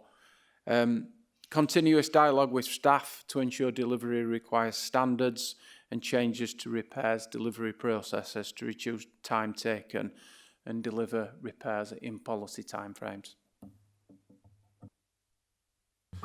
Thank you, Councillor Jack. Just supplementary, we know when you talk about staffing relationships with the customer, how are they dealt with in a disciplinary fashion? If you do get complaints about your staff, because obviously that's a human interface, how do you deal with those, Chris?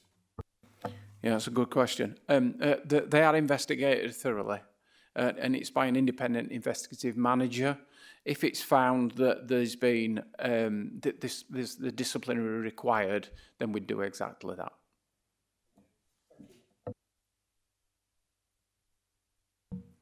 Thank you, Chair. Chris, what is the month-by-month trajectory back towards the 37 per 1,000 target? And how will SLHD demonstrate that learning from complaint reviews, including TSP findings, is resulting in a measurable reduction in complaint volume? Thank you, Councillor. As I mentioned previously, complaints have increased nationally. That's the trend across the sector. Due to this and the fact that the majority of our complaints are not upheld, we've agreed an increased target for this coming financial year. And that's there's some intelligence behind that and some analysis to make sure that we've set that absolutely right. So that's set at 37. However, we still recognise complaints volumes are too high. Constantly monitor this and break down the reasons. We have a culture of learning from complaints, but are planning on improving this by introducing complaints clinics for key service areas and undertaking full customer journey analysis. And for repairs, we recognise this is our main driver for complaints, so hopefully the repairs excellence work that we're doing and the condensing of diaries will improve that further. With regards to TSP findings, every scrutiny review is reported into our customer and performance committees, and the relevant head of services responsible for delivering the findings and recommendations. And we've got a really good track record in delivering these. Thank you. Okay, John. Councillor Booth. Thank you, Chair. So, good afternoon, Chris. This is on void and rent loss. What actions will St Ledger Homes Doncaster take to reduce the current 188 total voids, particularly the 10 non-lettable and 26 acquisition voids, and by when will void rent loss return to the 0.8% target trajectory? Yeah, thank you, Councillor. We've talked about voids, over the years and the challenging targets that are set by the council, and they are incredibly challenging. However, I'm really proud of the service that the team delivers. As of last week, it's only 150 properties, so that shows you some positive trajectory.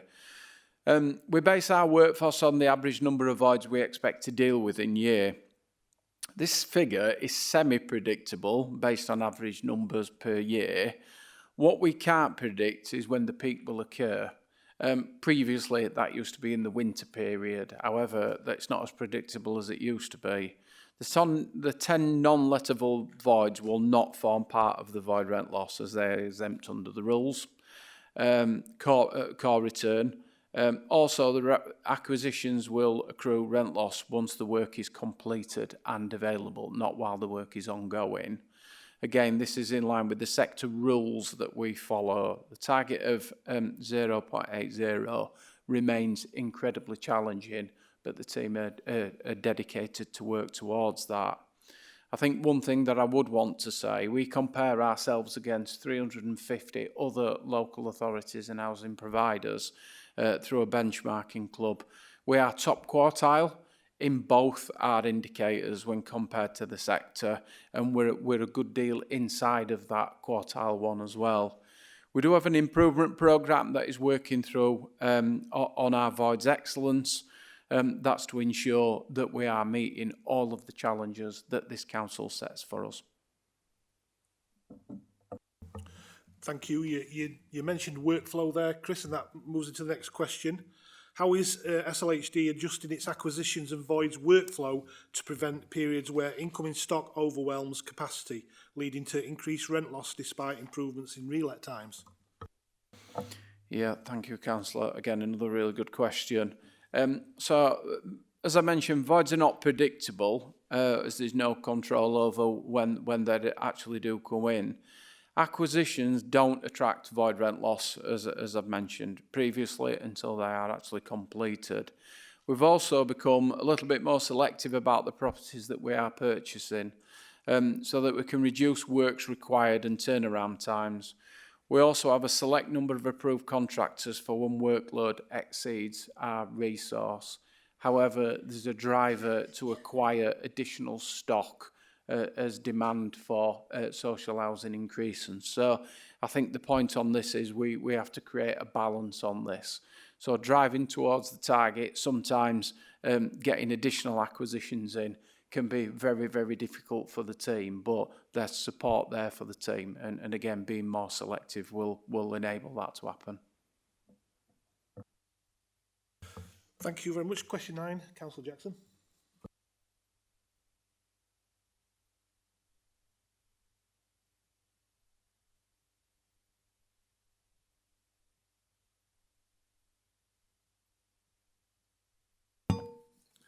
Once again, my memory sorry, I do apologise. I shall repeat. When will the remaining 159 non-compliant properties be fully resolved, broken down by the 4 categories identified, awaiting sign-off, voids, acquisition record gaps and outstanding tests? Thank you, Councillor. I've already mentioned access, so I'm not going to repeat that, but I'm just going to bring you bang up to speed with where we are in terms of the tests. So as of last week, we are down to 61 properties that require an EICR. All of those properties are tracked on a weekly basis, and a full and clear understanding of the reasons for compliance is given to our executive team. All 61 are as a result of no access. And just to give you complete confidence in this, multiple visits, including letter drops. However, electrical doesn't hold the same power as gas, I'm afraid. So you can't have a guaranteed access procedure for electrical inspections. I think it needs to be noted that we're analysing the sector, talking to our colleagues in other authorities to understand whether they're having the same issues as us, and they are, I can confirm that, and what powers they're using to gain access, I think is the one thing that I would like to mention. We're actively pursuing legal opinion on this and other options to gain access in a more timely manner. But I think it's fair to say that that is going to remain challenging unless powers can be created to allow us to force access into a property. We continue to work with our customers. All 61 have complex needs, not straightforward. All 61 are engaging with us either on a regular basis or on an ad hoc basis. As of Tuesday this week, we had 15 appointments for this week. I don't have any information as to whether or not we managed to get access to all 15, and last week it was 17 appointments for next week. So that's the kind of forensic approach that we take into this. I think it's fair to say we're not going to get that completed in this financial year, but I just want to give a commitment that it'll be very early in the next financial year that we get access to that remaining 61. As you can appreciate, if any of those are in the voids process, we sign those off at the end, and it's not till we've got a compliance certificate that we deem that as a compliant property. So we have to have the certificate in our hands and in 365 before we determine it's a compliance. So I hope that answers your question. It's quite a complex issue. I think, Chris, that not being able to get into a property wastes a lot of time, a lot of staffing time. It's something that will upset people who do comply, and I think in a way you're in a catch-22 where there's not really any, as opposed to police powers, there's no formal powers for dealing with people. Has that been considered, for example, knocking them back to the bottom of a queue or something like that? Or are you awaiting what's happening with the other local authorities into what action they're going to take and probably join on to them if it's meaningful? The answer to that is, additional actions are taken. So all 60, when it were in the 70s, we paused all repairs for all 70 properties, unless that repair was an emergency or a threat to life or property. So I think it's reasonable that as a landlord, we take action against somebody that's got non-compliance in their property that's requested a repair, And we've had instances where customers have allowed us in to do the repair but refused access to the compliance work. And you know, we can't tolerate that. That's absolutely not right. So yes, repairs, standard repairs are paused until we gain access to do the compliance work. I think it's fair to say we're looking at this as a learning experiment more than anything else. And I think if any of our customers are struggling through vulnerabilities or struggling to allow us access for whatever reason that is, we will gladly work with anybody to undertake repairs and all compliance work on the same day. I think that's a service that we would like to explore with somebody if they do find it difficult to allow us access. And finally, not wanting to drag this out, do private landlords have more legislation to back them for dealing with this type of limited access, or is it just the same for them as well? No, it's the same for everybody. You've got powers with gas, so you can deploy a guaranteed access procedure with gas, but that legislation is not covered under electrical, so it's exactly the same for us all. You know, I'm not suggesting that anybody would do this, but if you were less scrupulous, you'd gain access anyway. But that's not how we deliver services. Yeah, no, thank you. Thank you for clarity. Yeah.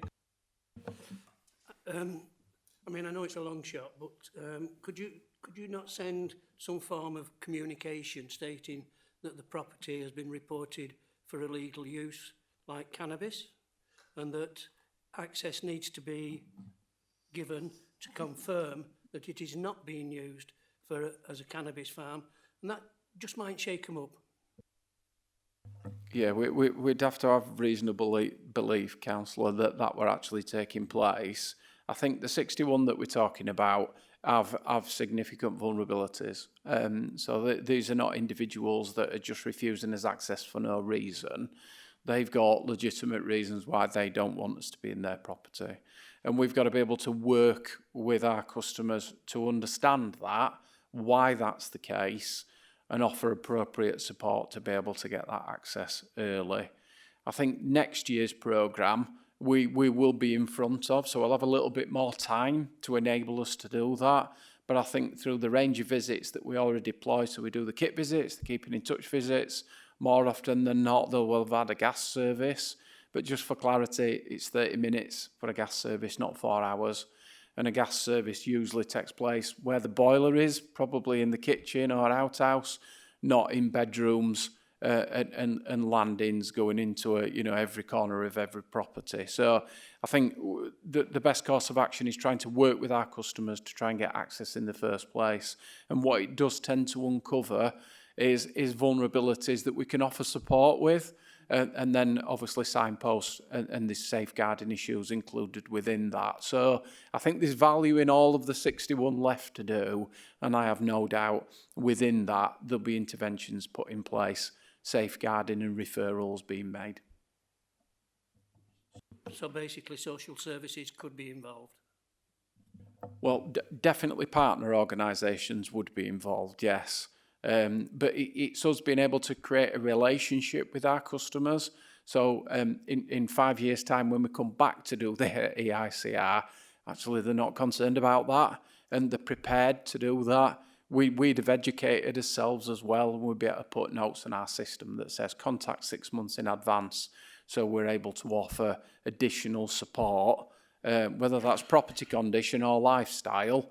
We'd be able to offer that support. So what we're talking about here is our valued trades being able to go first time, not a failed appointment, complete that check first time, and then get on with their day doing either repairs or another check. What possibly is the last question from the committee, Chris, what steps has SLA HD taken to ensure C365 data gaps cannot recur, and what is the escalation process for persistent no access cases delaying? I think you've really answered that actually. Yeah, you have.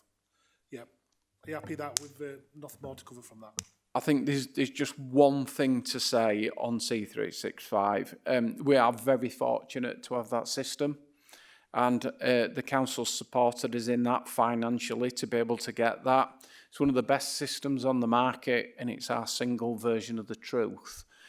So as I've mentioned previously, unless we have a compliance certificate in our hand, we do not put that in Compliance 365, and we work with that organisation to develop that system further, and it's something that we're incredibly proud of. Thank you. Are there any questions that have come to mind for the committee before I move into the chamber? Any questions from the committee? No? I know Councillor Wood's got one there. Maria, sorry. Chris, do you know when you run out of money, does that mean that jobs get delayed? So do you have a limit amount of money per year to spend on repairs? Thankfully, we don't run out of money. That would be catastrophic. So we manage the finances that's sitting around repairs. We've got a good idea that we do around 70,000 repairs a year. That's the average that we do. And we can analyse that on a weekly and a monthly basis. I think there's bolted into that is the investment required within the stock. So you are able to move that money around accordingly, which we've not had to do yet. So forensic analysis of the accounts as we move along enables us to continue delivering repairs. I think the cost of repairs is within the benchmarking reports that we provide. We are a low-cost, mid to high-performing organisation, and the benchmarking tells us that. I think where the stock condition surveys are informing us is that the stock requires additional investment, and I think that's well versed. That won't affect the budgets for repairs moving forward. Other than in a very positive way, as we increase investment in stock, then the repairs profile should come down, because obviously you're renewing those components. Thank you for asking the most common sense question of the day, Maria. Right, was it? Right, thank you. Councillor Wood. Thanks, Chair. You said earlier that your first time repair is increased because you stopped on your vans. How much is it costing to hold stock on vans? Sorry, well, how much does it cost us to hold stock on vans? Yeah, so your van stock, if you've got to go out and do a repair and you've got to literally cover all possibilities, then your van stock's got to be quite, how can I put it? It's literally going to be tool station, isn't it? In terms of what you're going to have. Just thinking electrical, you're going to have ceiling roses, you're going to have sockets, single sockets, double sockets, light switches, etc. So are you seeing, for you to be able to do what you're doing well, are you seeing an increase in van stock? So I think there's two things with van stock. We're really fortunate to have our own stores. But we don't just carry stock on vans. We've also have stores delivery out to most areas every single day. So if they've not got the stock on the vehicle, we're able to deliver items out to properties as well. That very rarely happens because of the van stocks. The van stocks are analysed. So most frequent use components, and if certain trades go through those components quicker, we'd increase those components and reduce some of the others. I think it's fair to say it's weight on the vehicles that's more of a concern for us. Not so much for electrical other than cabling, but for some of the wet trades, plasterers, bricklayers, roofers, the weight of the vehicle is our first concern. And that's to enable us to bring the waste back rather than take the components out. So we monitor that on a regular basis. It's very rare for trades to have to come back into stores. And they also have trade cards as well. So they are able to go to local suppliers. But more often than not, they're able to utilise the van stock that they've got. And so just adding to that then, how accurate do you consider your stock to be compared to the work required? What I'm suggesting is, are you seeing any shortages when you look at the jobs being done to what your van stock should be? Yeah, so we audit the van stocks. If a customer reports a repair, we'll use the socket as a really good example. So kitchen socket's not working, electrician will go out, so that they get that job through their handheld. They go out to the property, they get a socket out of the back of the van, they fit it, they will come back into the van and allocate that socket to that particular job. So there's materials allocated to each job. Obviously, that replenishes their stock. Once they get down to a certain point, there'll be a van stock replenishment. They'll get a message to say, you need to come in. And our stores will pick all those items and they'll replenish the stock. So 3 of those, 5 of those, and 6 of them. That's basically how that works. At any given time, we can request the van to come in and we'll do a van stock audit. So we'll literally count the van stock against what's being used and what should be available on the vehicle. And there's minor discrepancies in it. Clearly, what you can't monitor is yardage of cable, and we don't go down to how many screws that they use. You know, it's not that finite amount. It's just that the stock in a van is very valuable to everybody. That's what I'm getting at. Thank you. Yeah, and absolutely right. It's that valuable that people try to get in them and take it. So and that's something that we have to contend with every single day. Like I've said, we try and keep the van stock to the minimum that we can, but making sure that we can hit the targets that are around first visit completions. We are really, really lucky. The vast majority of components within our stock, it's the same component. So it's not like you go into 20,000 homes that have all got a slightly different boiler or a slightly different tap. It's the same tap. So 20,000 bath taps are identical, and the 20,000 boilers, we might have 2 boilers. Or if we've acquired properties that have maybe got a boiler fitted, it won't be long before that boiler comes out and they get one of the standard boilers. So yeah, doctor's kits as we'd refer to them, yeah. Just an observation as well. You know they've all got steering wheel locks. Are they not supposed to put them on when they're on site? Because when you drive round, it just seems like they've got a big medallion on back at vans sometimes. And I know that certain places, they definitely need to have them steering locks on. Yeah, we do insist that when they're parked up, they put the steering lock on. I guess, like all of us, if they're just nipping in, no doubt, they're going to just do that. But that's usually when we get caught out. They're not interested in the vehicle.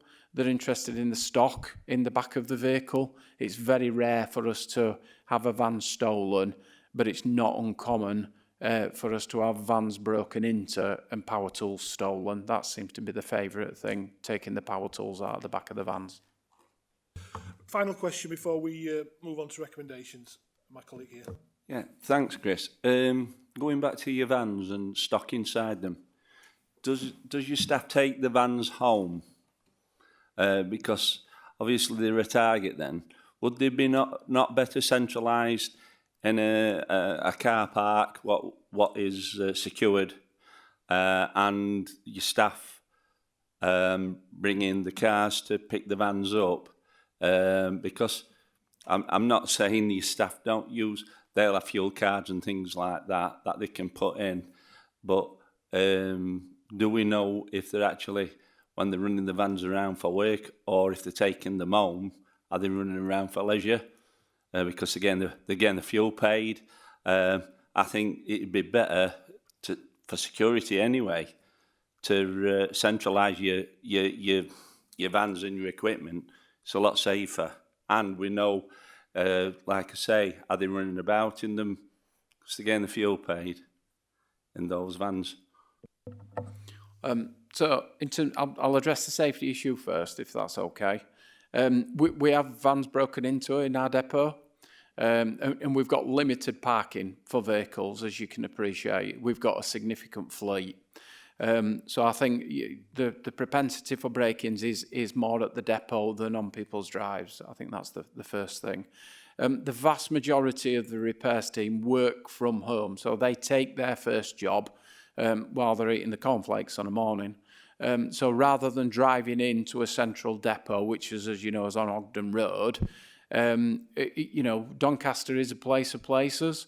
So it could be a 20-mile journey for somebody to come into Ogden Road, and then they'd probably have to drive all the way back to the place that they've just driven from. So our preferred method is that they log on at home, they take the first job from home, and they drive straight to that job for 8 o'clock in the morning. So they're on the job for 8 and they're doing that first repair. To enable us to do that, we've got a really sophisticated system called DRS, so it's a dynamic scheduling system. That schedules all repairs down to our total mobile service. And just to give us peace of mind, there's also a tracker on the vehicle that's connected to the dynamic scheduling system. So if, for argument's sake, we wanted to know who's the nearest to a particular address, we can go on the system and the system will allocate the nearest possible tradesperson. And it can even, we don't utilise this at this moment in time, it's a bit sophisticated, it can even determine who's got the stock on the vehicle to be able to do it if we needed specialist equipment, which we don't, because it's all the same components. So there is a tracker there. We do analyse that in terms of waste. So we want to make sure that we haven't got team members that are crossing across districts, and we do restrict our trades to 2 patches. So they have their own patch that they work on, and then a parent patch that's at the side of it. So they can cross the border, but the system knows where they live. So it will send them off on a route through the day. It knows what jobs they've got, and then it'll potentially bring them back as near to home as possible for finish time. It doesn't always do that, and believe me, we've got 164 trades out there that tell us that on a regular basis. They have to finish right at the cross of the other side of the district. But unfortunately, that's where the repairs are, so we can only do that. But yeah, it is tracked. Right, thank you. I'll bring the questions to an end now. The committee was asked to give consideration to and comment on the information presented to it today. Does the panel feel like it has reviewed the information provided today? Can I ask for a seconder? Yeah. Rebecca, this time. Steve, thank you. Agreed. Can I ask you, is there any additional recommendations? If so, what are they? And I will need a supporting reason for the recommendation which has been considered today. From the panel, any recommendations? No? Good. That's closing item 8. Chris, thank you very much for flying solo. You do it every time. Everyone else has teamed up, but you fly solo. So thank you very much. We've got one more item to deal with, and if you want to take your leave, then you're fine. Yeah, we'll only be 2 minutes. It's just about the work plan. That's all it is, and then we can go. Yeah, we can do it. Yeah. Yeah, please. It won't be long. Basically, just an update on the work plan. The main thing to mention in the forward plan, there's a domestic abuse strategy that is going to the Communities and Environment panel, but that meeting's been changed to the 8th of April now at 10 a.m, which panel members have been aware of. So I think that's the main update on there. Thank you. Thank you. Are there any issues to be raised by the panel members whilst you're here? I need toilet. Thank you for that, Stephen.